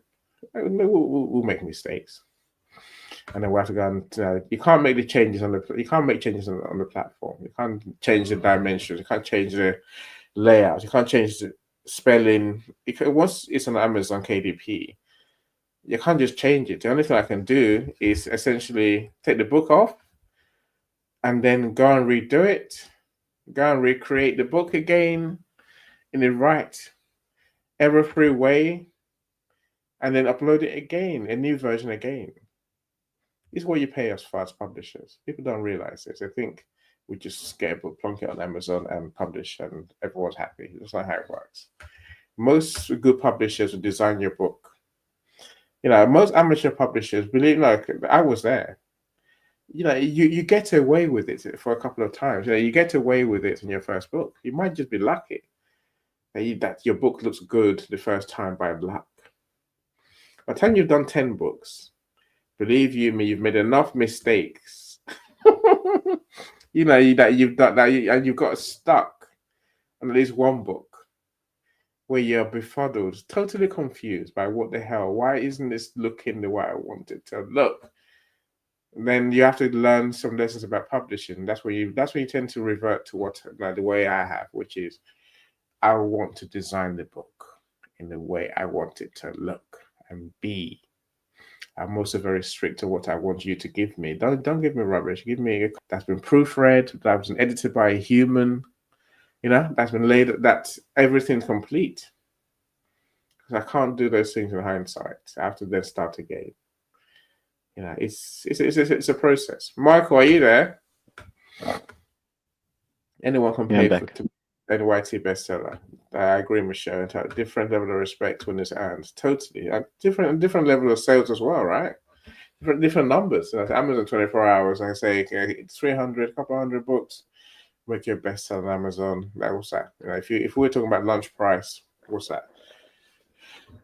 If book's 99 cents, then 300 copies is £300 or $300, right? Whereas if you're going for NYC, NYT bestseller, then literally, you were talking 60,000. So we're talking good money that you're going to be having your account. So it's a big, you're playing different game altogether.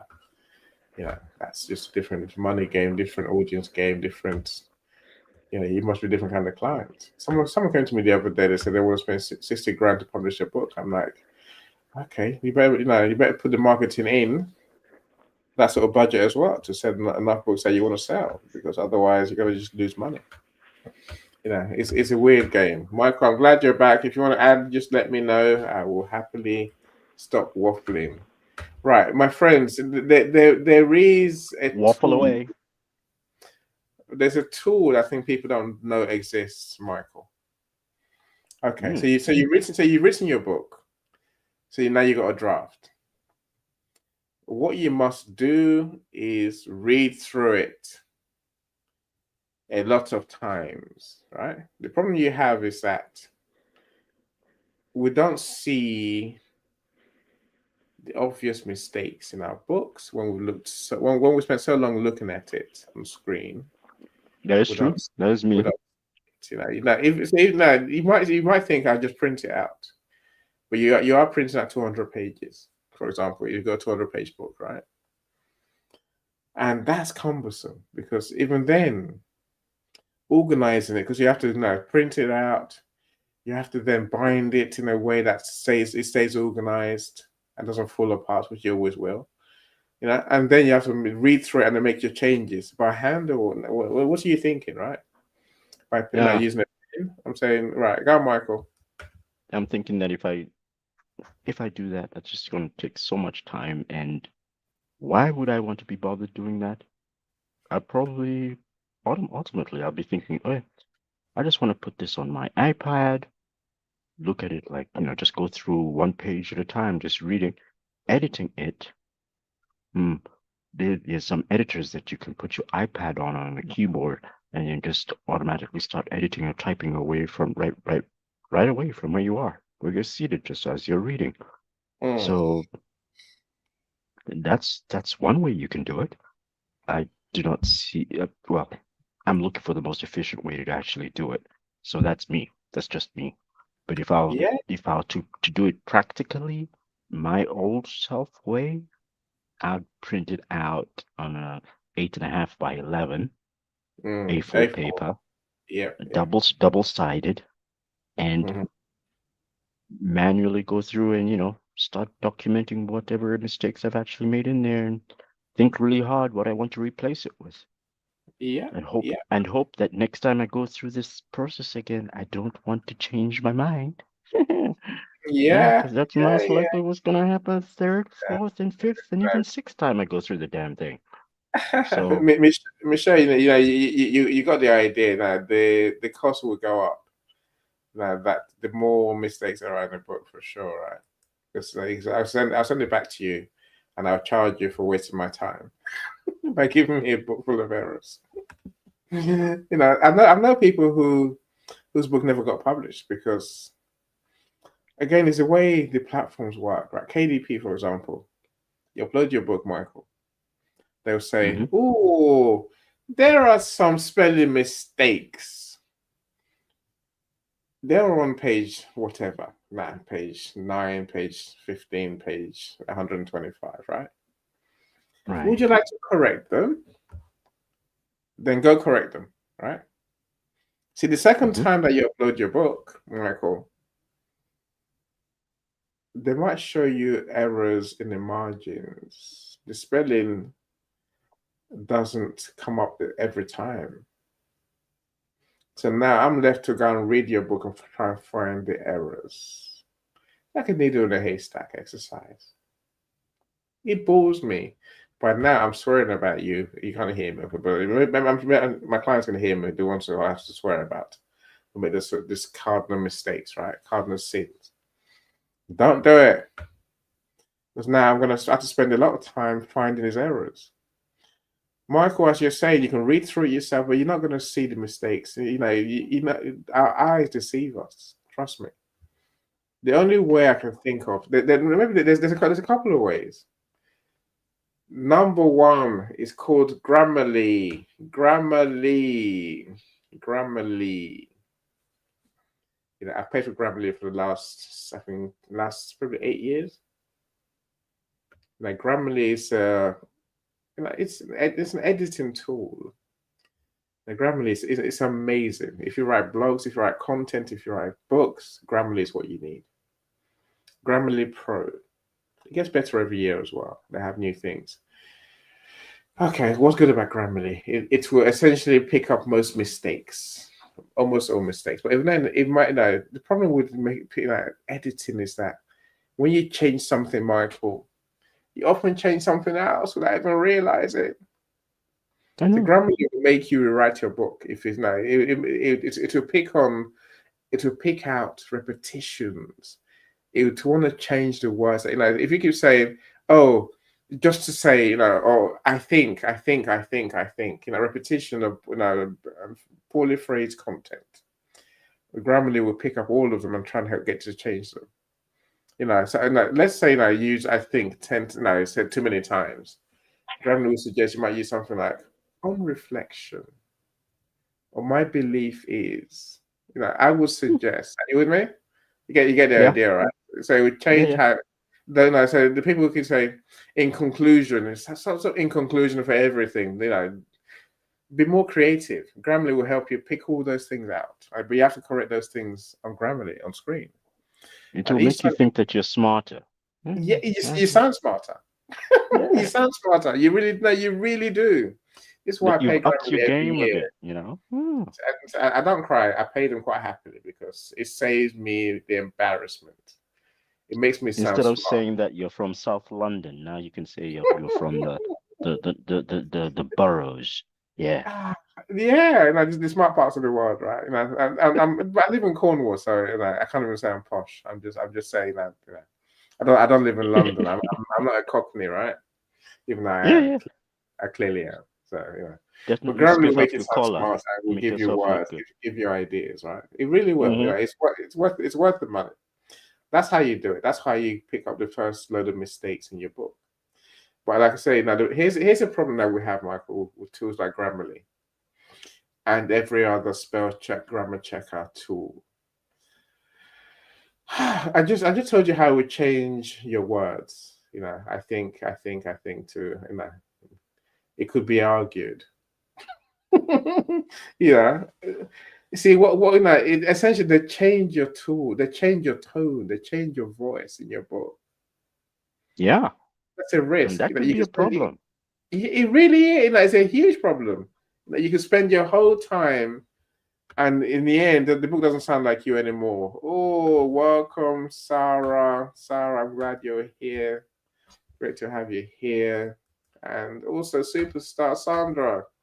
Yeah, Grammarly is awesome. You know, Grammarly is, you know, it's ridiculously good. You know, so I wouldn't be without it. You know, but I Yeah. don't use it on most. I don't use it on my posts because, again, I don't It is want. one of There's a those reason. Go on, Michael. it is one of those things that gives me pause because it's kind of like the resume writer thingamajig. They try Yeah. to put you in one particular type of slot. You have to have things in a certain way, manner, but they don't Yes. take into account your, you know, your abilities, the Your nuances that make uniqueness, you, yeah, they your never do unique that. tone, your unique ways of being, your unique way of saying of telling your story. Hmm. Totally right. So So that's a problem. if I were to use Grammarly and then I'll take it to see Dr. CJ, I'm pretty sure Dr. CJ will kick it out and say, "This doesn't sound like you. Why on earth are you even giving it to me? And what did you use to edit?" See, so now the only way that you're gonna get around that, Michael, the only way you're gonna get to keep your tone is by employing an editor who appreciates your tone and your language, your way of being. There you go. You know, but then, as Michelle said earlier, that will cost you more money. Well, that's you, right? No. I'm not. I don't want to be your editor. I can use Grammarly. I can change your. You know, I can change your content. I can improve your content, but I don't like doing it. I don't like because I don't want to do it. Then you recommend somebody. Yes, I have I have editors who can work with you to get your book done. Some will change how you sound. Some will change. No, they want it in BBC English, for example. Whereas there are others who will let you be and they let you use your slangs and your, you know, your way of. Are you with me? You know, they will let you Yeah, use your tone because the and way I your. want to produce it is to make Ugandan English more popular. So Yeah. scrap the BBC stuff or the BBC editor. We'll Mm. just use my editor. That's me. Yeah, you know, And look at it again. we'll I continue remember with that. that. See, Michelle's here, and I see Michelle Ramos is here. And I remember like, a couple of weeks ago, I'm sure it was Michelle. Michelle's like, Annie, this book's full of mistakes. I'm like, no. Is the way the author wants it, and that word that you keep saying is the way he wants Exactly. it. Right. I'm saying that was a choice that the author made. I won't tell you which author I'm saying, but that's a choice the author made. You To know, keep using that word, even though the spell check is saying it's wrong, and our eyes are saying it's wrong because you can't have two capitals next to each other, right? You can't have two capitals in a word. Anyway, Michelle knows what I'm talking about now. She knows what I'm talking about anyway. Margaret, you know, said thank you. So Grammarly is, you know, it's a gem. You know, it's invaluable. You know, it's gold dust. See, but Grammarly is not going to tell you the errors. It's not going to tell you inconsistencies. It's not going to tell you when you're talking rubbish. It would just say that you said it badly. I know what I mean, right? You know, in the book, you want the story you tell on page 2 to be the story. Same sense. If you're going to repeat the story on page 25, you want the story to be the same, Michael. Grammarly will here, tell you. Grammarly won't tell you that you've written two different versions of the same story. I It'll just say to you, graduated from Embry-Riddle, and it'll right. tell me, oh yeah, you graduated from Embry-Riddle. You don't want to sound like someone from Embry-Riddle. You want to sound someone from Harvard. Yeah. Yeah, The but hell? sometimes people, you know, we confuse our stories, and we, you know, I don't know that we can tell the same story and have two different learning points. Are you with me? Two different focus, if that makes sense. Right. And to do that, sometimes we mess up the characters, the story, the event, and the learning. I'm saying this is inconsistencies that only a human can pick up. Your editor would see that and say to Only you. a human. Yeah, exactly. Exactly, I agree. Now, Sandra says, I agree. Keeping your tone is hard with the tools. It really is. You have to be really careful. But you know, if you're a true writer, that's the words. That's the word, Sandra. You know Yeah. immediately when something does not sound like you. But so, no, not everyone's a true writer, Sandra. No, which brings me to the question that Michelle asked earlier. Would you use Chat GPT to write content? Right. Yes. Here's more the point. There's tools that can help you generate ideas, words, concepts, content. Authors can use them, of course they can. Some people write whole books based on what ChatGPT throws at them. You you interrogate ChatGPT, you ask a question, he says, "Here's the answer." You copy and paste it straight into your chapter, and very soon you can have a book. I don't like them personally. I think they're poorly written books. Michelle, you never used Grammarly, you never seen it. I remember when I gave you that friend who was going to give you a month of subscription, Michelle. That was Grammarly I was trying to get you to have a look at. Anyway, we'll talk. You didn't tell her that, did you? I did. Of course I did. I told her that because she writes a lot. Michelle does a lot of writing on Medium. The content platform. And Michelle doesn't just write short things. Michelle writes pages on Medium. She goes crazy. No, they're always TLDR for me. Way too long. I don't read. Anyway, move on. Yeah, but Michelle writes a lot. So I thought Grammarly is what she needs because I really help her. And Michelle's like, I don't Michelle, want Annie is just saying that he's a slow reader. That's all. Don't worry about it. Yeah, and that's exactly what I said. I'm lazy. I'm lazy, Michael. I'm lazy. I don't like to read too long. My brain gets no, because once I read too long, I start scrolling down thinking, when is this gonna end? Yeah, And then I feel you. and then like, if I can't see the end, and I'm like, I'm out of here. Got things to do. Yeah, I got things to do. I'm lazy. Michael, I accept it. I have no problem accepting. I'm a lazy reader. I'm a I'm getting lazy one only better. because when I start reading, if they haven't hooked me in the first 4 or 5 pages, I'm done for. And it's kind of like, okay, I gotta go to do something else because I'm not hooked in. Yeah. You know, again, back to Sandra's point about being a good writer. You know, a good writer engages the readers. A good writer has a unique tone. A good writer has the way they tell the stories. They have unique stories as well, right? Some of Right. it And that's when you unique know work. you have style. And that's when you know that they didn't use Grammarly, they didn't use any other fake stuff. They This might have is used Grammarly, you know, but you know, you have to use Grammarly with you know, to do the job is meant to do. Correct mistakes. You know, if you know but you have to know what your style is to tell Grammarly, I hear you, I see you, but I refuse to accept that as a mistake. Are you with me? yeah. But then you know that takes a lot of self-confidence to stick to your guns. You know, if you think about it, you know, you have to truly stick to your guns and say, no, I want to say it that way, even though I know it's grammatically wrong. This is Eddie's way of saying things. You know, so this is a Cockney way of saying things, for example, right? This is Eddie's way. It was more than a mix of Cockney, mix of Nigerian, mix of being a global citizen. I'm saying Yeah. you have to know who you are, know your style, stick to it, and keep overruling Grammarly over and over again. It's not just Grammarly. Can you Every can you can you can you cheat grammar? Can you teach Grammarly that actually? Can you teach Grammarly to follow your standard? you can to a degree, but you can't really, because you know if it's wrong, it's wrong. You know, I'm going to tell you that, right? That sounds correct, right, Michael? Yeah. I'm going to tell you that, blah blah blah blah blah blah, blah whatever, right? Grammarly thinks Mhm. that's wrong these days. We don't need that. I'm going to tell you, you know, the Queen's a man. Why do you need that? I'm saying it's a style of writing, and Grammarly thinks it's right. You never Is that convince it is that that American or is that or is that United Kingdom? it's efficient writing. It's efficient writing without the fluff, as people call it these days. You know, it's taking unnecessary words that you don't need. You know, so Really? yeah, but we do it all the time. So and then no, you don't need that. Those joining the words are not really necessary. You think about it. You know, now said it. Think about it, and you realize that the tools are very clever.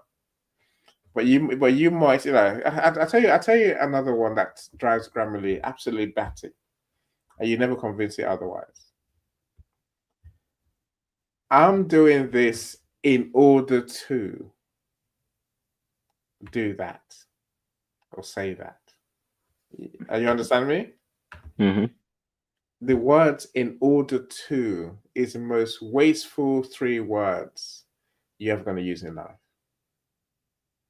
You don't need it. I'm doing this to do that. Why do we use "in order to"? It's crazy. Waste of words. Bump, fluff, call it what you like. Stop doing it. And Grammarly will punish you and tell you, change all of them. Take out all those "in order to." You know, it's a stickler for the rules of English. We change every day. Grammarly has a personality, and that Yes. should be. But you set the personality, you set the tone, you set the context. You know, is it business writing? Is it informal writing? Is it novel? Are you with me? You give it the Mhm. context and it applies the rules. You know, but still you have to be the one in charge of it and say, I don't accept that. If you don't accept that, what are you going to do instead? Is your question. That's where you have to answer. Look, let's answer this ChatGPT question, Michael. Would you use it or not? Yeah, I'd use it. In what context? And I know I'm putting you on the microscope. I'm saying, and have you used it to write stuff? It basically to just make sure that my content is relatively accurate. And then if it is relatively accurate, I either continue using what I got or I use whatever ChatGPT asks me, tells me that it's got. For instance, I want to understand if there's something that I don't understand, I'll give it the benefit of the doubt, and I'll say, okay, this is the language I've used. Give me the context and everything like that, information, how it's used, etc., etc.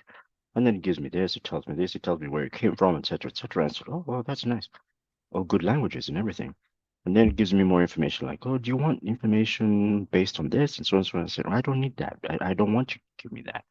So I'll take whatever I need, basically cut out the text that I need, plug them into my into the text that I'm using, combine it, and then send it out as and it's, so long as it reads fine and as you can flow from one end to the next end all the way up to the end, then you're good. But then there are times I think I have sent stuff out that did not flow very correctly.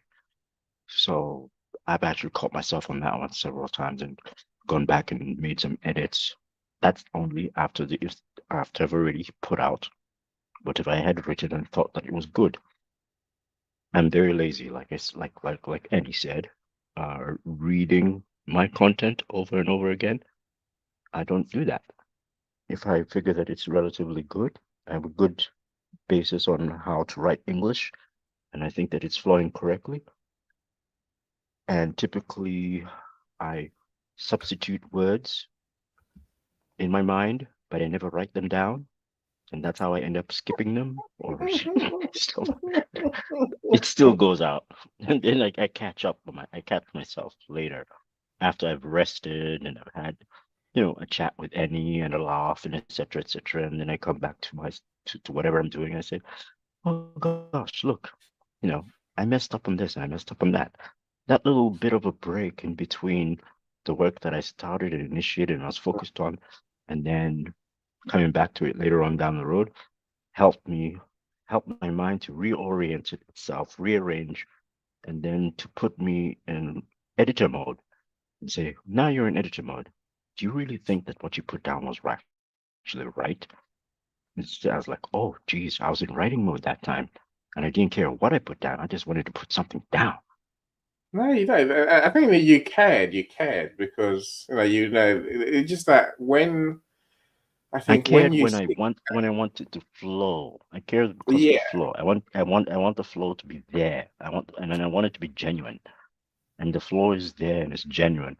But like I said, my mind goes pretty fast, and it's the words that that come in that I say, oh, that's good. I can put that in later on. I can put it in right now, and then I stop myself. I put those words in, and then the sentence becomes totally something different afterwards. But I don't go back and read the sentence. I just continue going. Oh, no, you're human. You're human. You're human. That's all I can say, right? Look, Yeah. you know that saying, sleep on it. Yeah. Mm-hmm. There's a reason for it. It gives you a different perspective. You come back clearer tomorrow. Mm-hmm. Like So I said, I'll come back in editor mode or something. you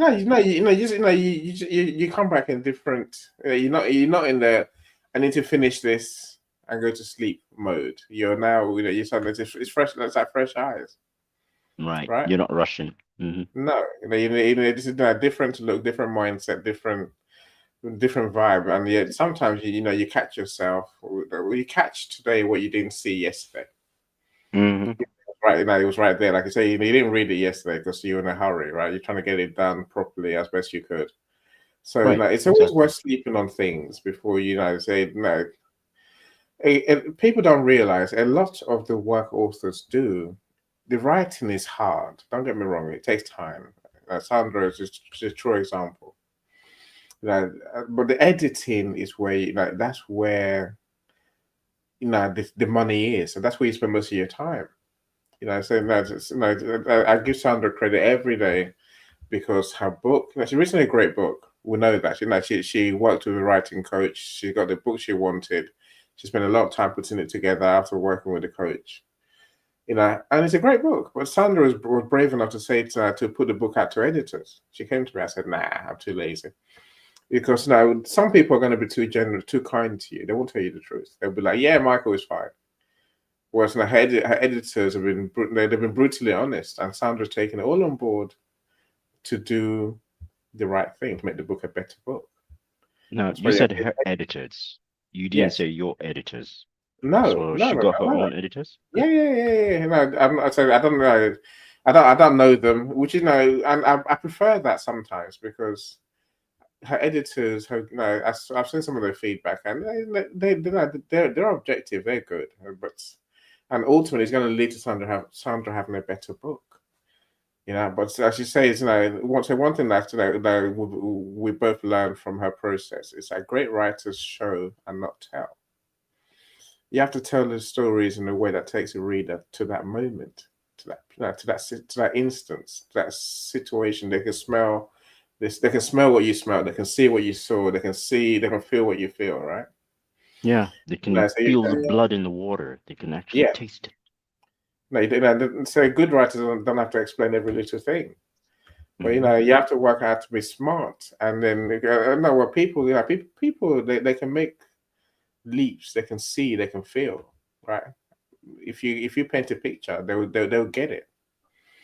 But painting that picture is not the same for all of us. The words I use, the words you use, Michael, the words Sandra uses are different words, right? Right. But an editor will give you some sort of balance, some ideas of how to make your story consistent and powerful. Again, so coming back to something like Chat GPT, I don't have an account to Chat GPT, Michael. I never used it. Never. I have no interest in using it. Don't think I'm saying don't use AI, my friends. All the tools I've mentioned today, they're all AI. All of them. Grammarly is AI driven. LinkedIn audio. Now, this is what we're on now is AI driven. It's not my problem is not AI. My problem is generative AI.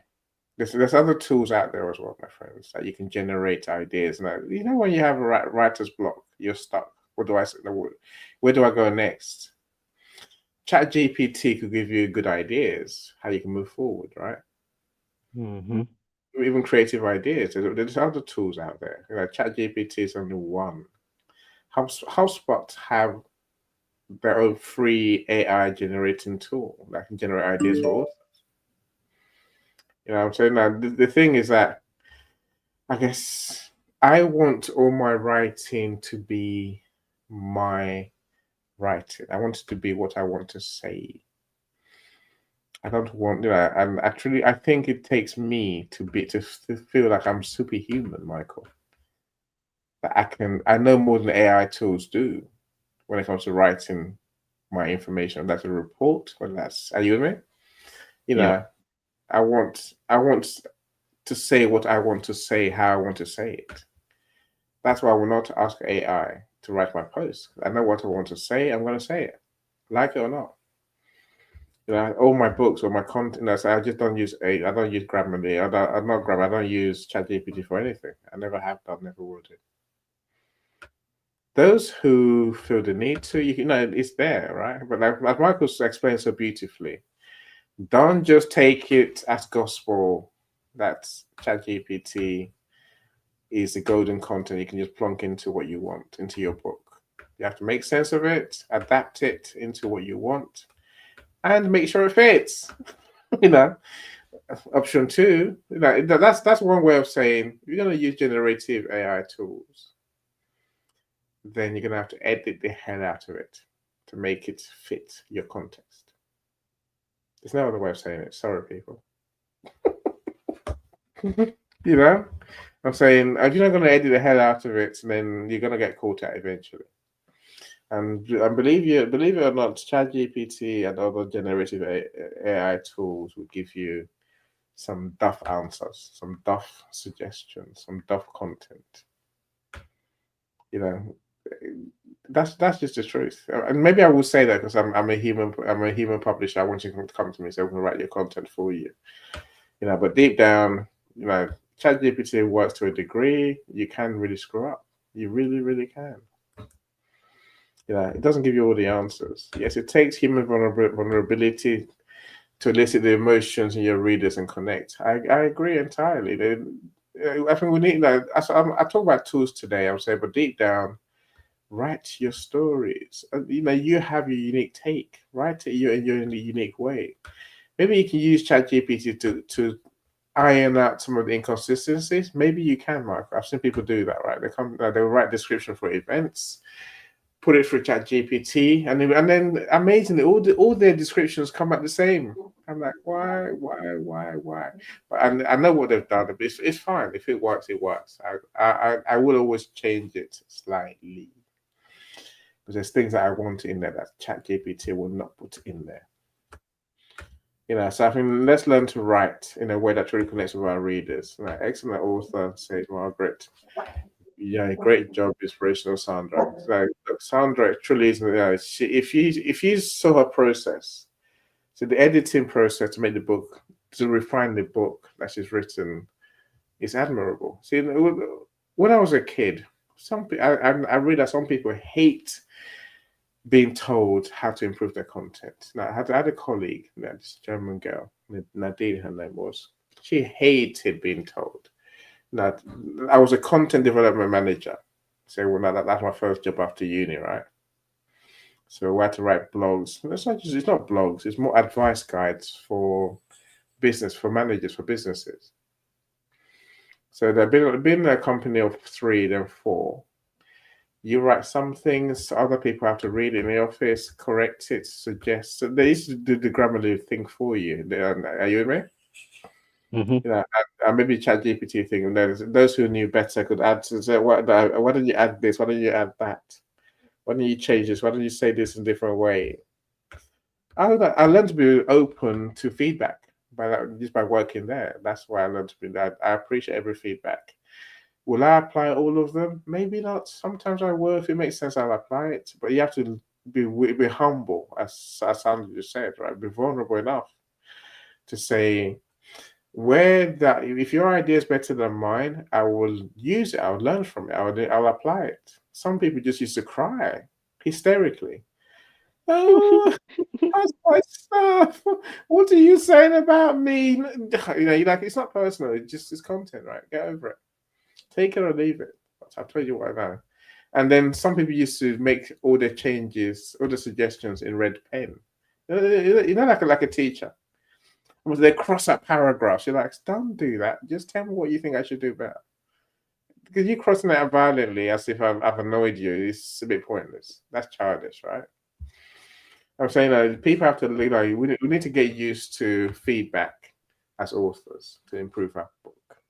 And Sandra is a perfect They're probably example. just going through, working out what's going on in their lives, Yes. Now, it's even sometimes it's nothing to do it with your content. So that's what that. See, this is a double-edged sword. If you come to me to edit your content, I don't trust myself to be objective enough to look at it with harsh eyes, because otherwise I could be too harsh, or I could be too relaxed, or too kind to you, right? That's why I say to you, go to people who are independent of you, people who are not friends, who will tell you the truth, and you can suck it up, and make your changes or not make your changes. The choice is yours, right? But editing of your book, that's where the money is. If you get that bit right, your book will be a better book. You'll be a happier person for it. Your readers will be happier, and everything works much better. My friends, I'm going to leave you with one more bonus one. I could carry on, but I want to leave you with one bonus one, really. Maybe the things that you haven't thought about. Right. See, Michael, we talked about editing your manuscript, right? Mm-hmm. So all this reading and rereading stuff. People are lazy. They don't want to do it. They just don't want to do it. They don't want to do it. I've written a 200-page book. Am I really going to read it? Yes, you are. Otherwise, when you work with me anyway as a publisher, I'll make you read your book several times. Why? Here's why. Your book comes to me, you think it's done. I read through it. Then I think, okay, I need to do the layout. Right? I need to restructure this book to fit the bookstore of our choice and the dimensions of your choice, right? So now I've touched your content. Okay. Now, when I finish, I'm going to send you the draft and say to you, here is your book in a format that I want it to be published in. It's the same one that we chose, basically, right? But you must read the book to make sure I haven't missed anything out. Make sure I haven't changed anything that you don't agree with. Make sure it looks and says what you wanted to say, right? Bigger your book, the longer it's going to take. Right, that's a process. People struggle with that, Michael. They struggle with it.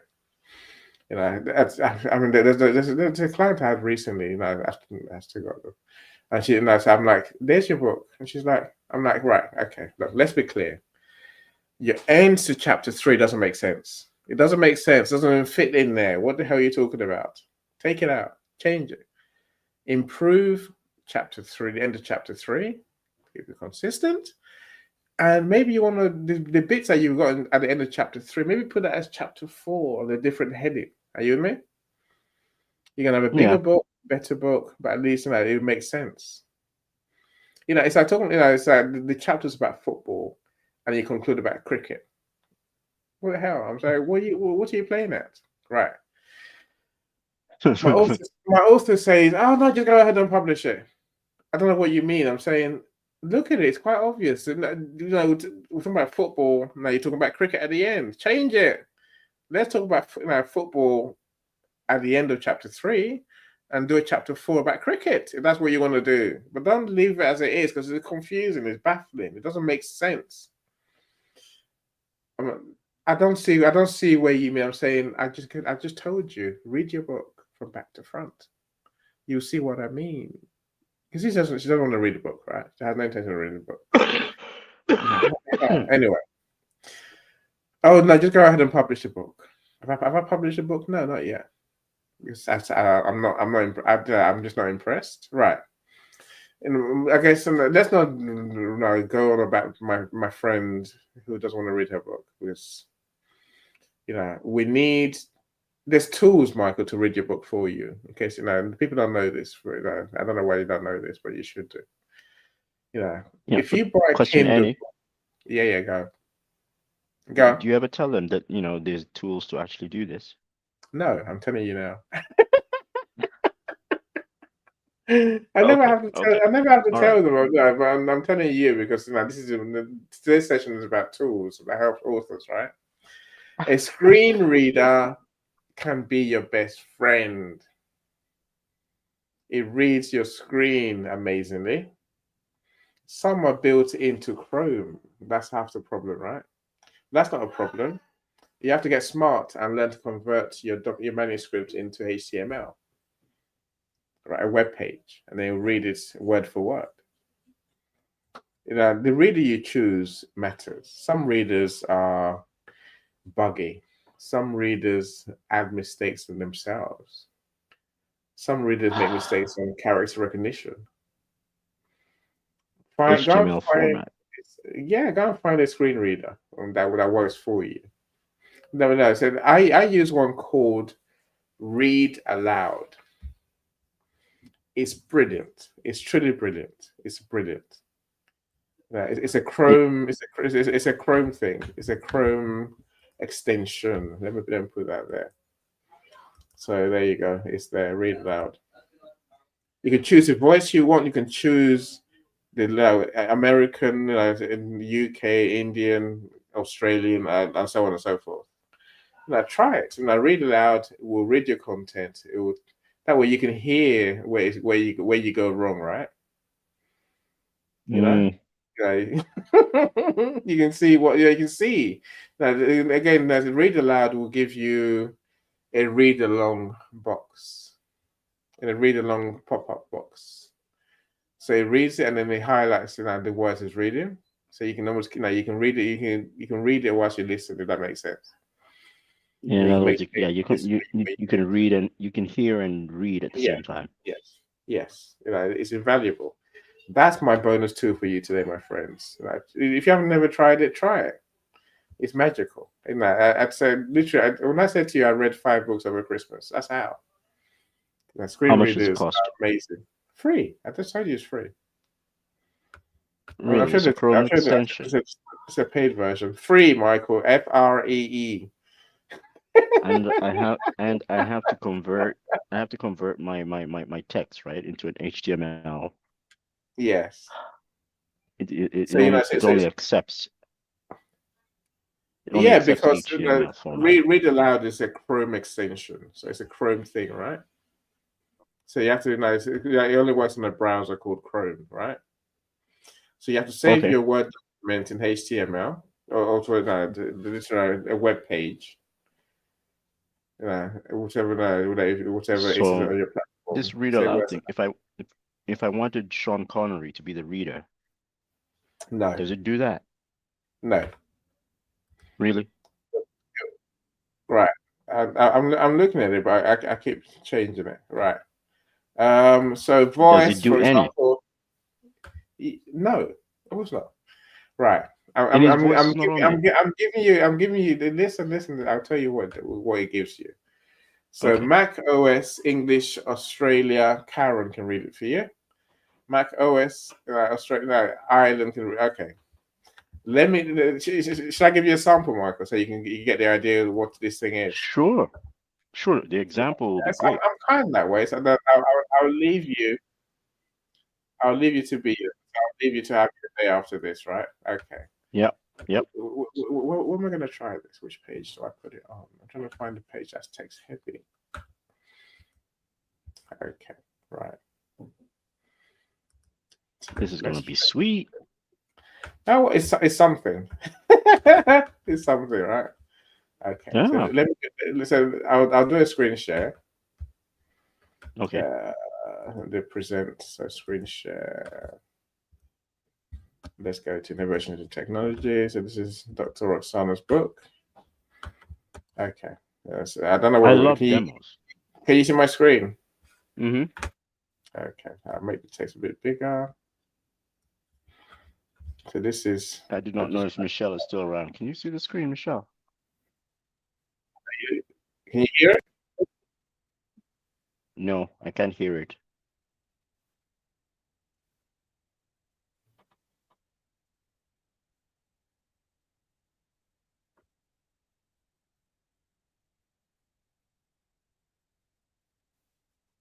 Did I lose you or something? Okay, no, right. Okay, so you can't hear it, no? No, I can't hear it. No.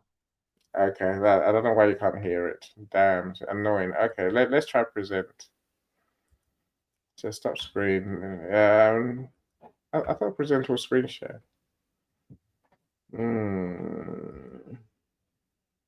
That's really annoying that you can't hear it. What if we try? Let's try link to. Yeah, you don't have to do the screen share. Just give me the. Let me hear what it says. Yeah, okay. You can if I just play it, if not, that will work. Yeah, just play it. Okay. Well, screen share should make it come out in stereo.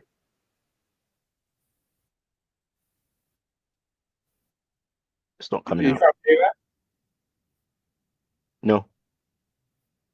I hear Still you, not? but I can't. I hear you, but I can't hear it. Okay, I just. All I hear is you. That's it.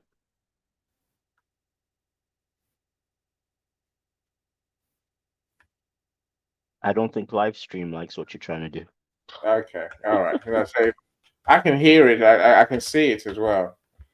But I'm trying to show you what it sounds like, Michelle. But no, I think the best thing I can do is give you. I'll share the link with you, and then you can try it for yourself. Then you know there's options. You can choose the voice you want. So you can choose male, females. There's many of them. They have different tones, different speeds. You know, you can change the speed. You can change. Yeah, there's so many different options. Send it to me too. I want that. I will do. Of course, I will do. Of course, I will do. I I'll want to put it play in the with it. comments as well. So you can, you know, it's free. Okay. So I love that. It's the best one I've found. You know, it's the best one I've found so far. I've tried others that will read your screen. They give you normally 5 minutes a day. Like, what's the point of that then? You know, this one, you know, this reads only. And I say I read whole books. So whole books. And so I got this. So I got this that reads my books, my clients' books, because it reads my screen. I got Audible that I can listen to. I can read books on, and there's Kindle I really love reader. I Audible. can read your books on Kindle as well, right? Mm-hmm. Then I said, now this read aloud will read I it. also got Kindle. I said, this read aloud will read your Kindle books. You know, if like me, you've only got free Kindle on the web. This read aloud will read your Kindle, Amazon Kindle books for you. It's magic. You know, it's truly magic. And I would say that's, you know, but it read your manuscript as well if you convert it to HTML to read your screen on the browser. Michael, you've been a star, my friend. Thank you so much. I appreciate you. I appreciate the show for coming to save me. That way, I haven't just done a lecture. You know, I've done a conversation with you. Thank you so much. You know, look, I appreciate. You know, so I'll send. I'll put. You know, I'll go in the comments. I'll share the links, and then do join me again in 2 weeks' time, Michael.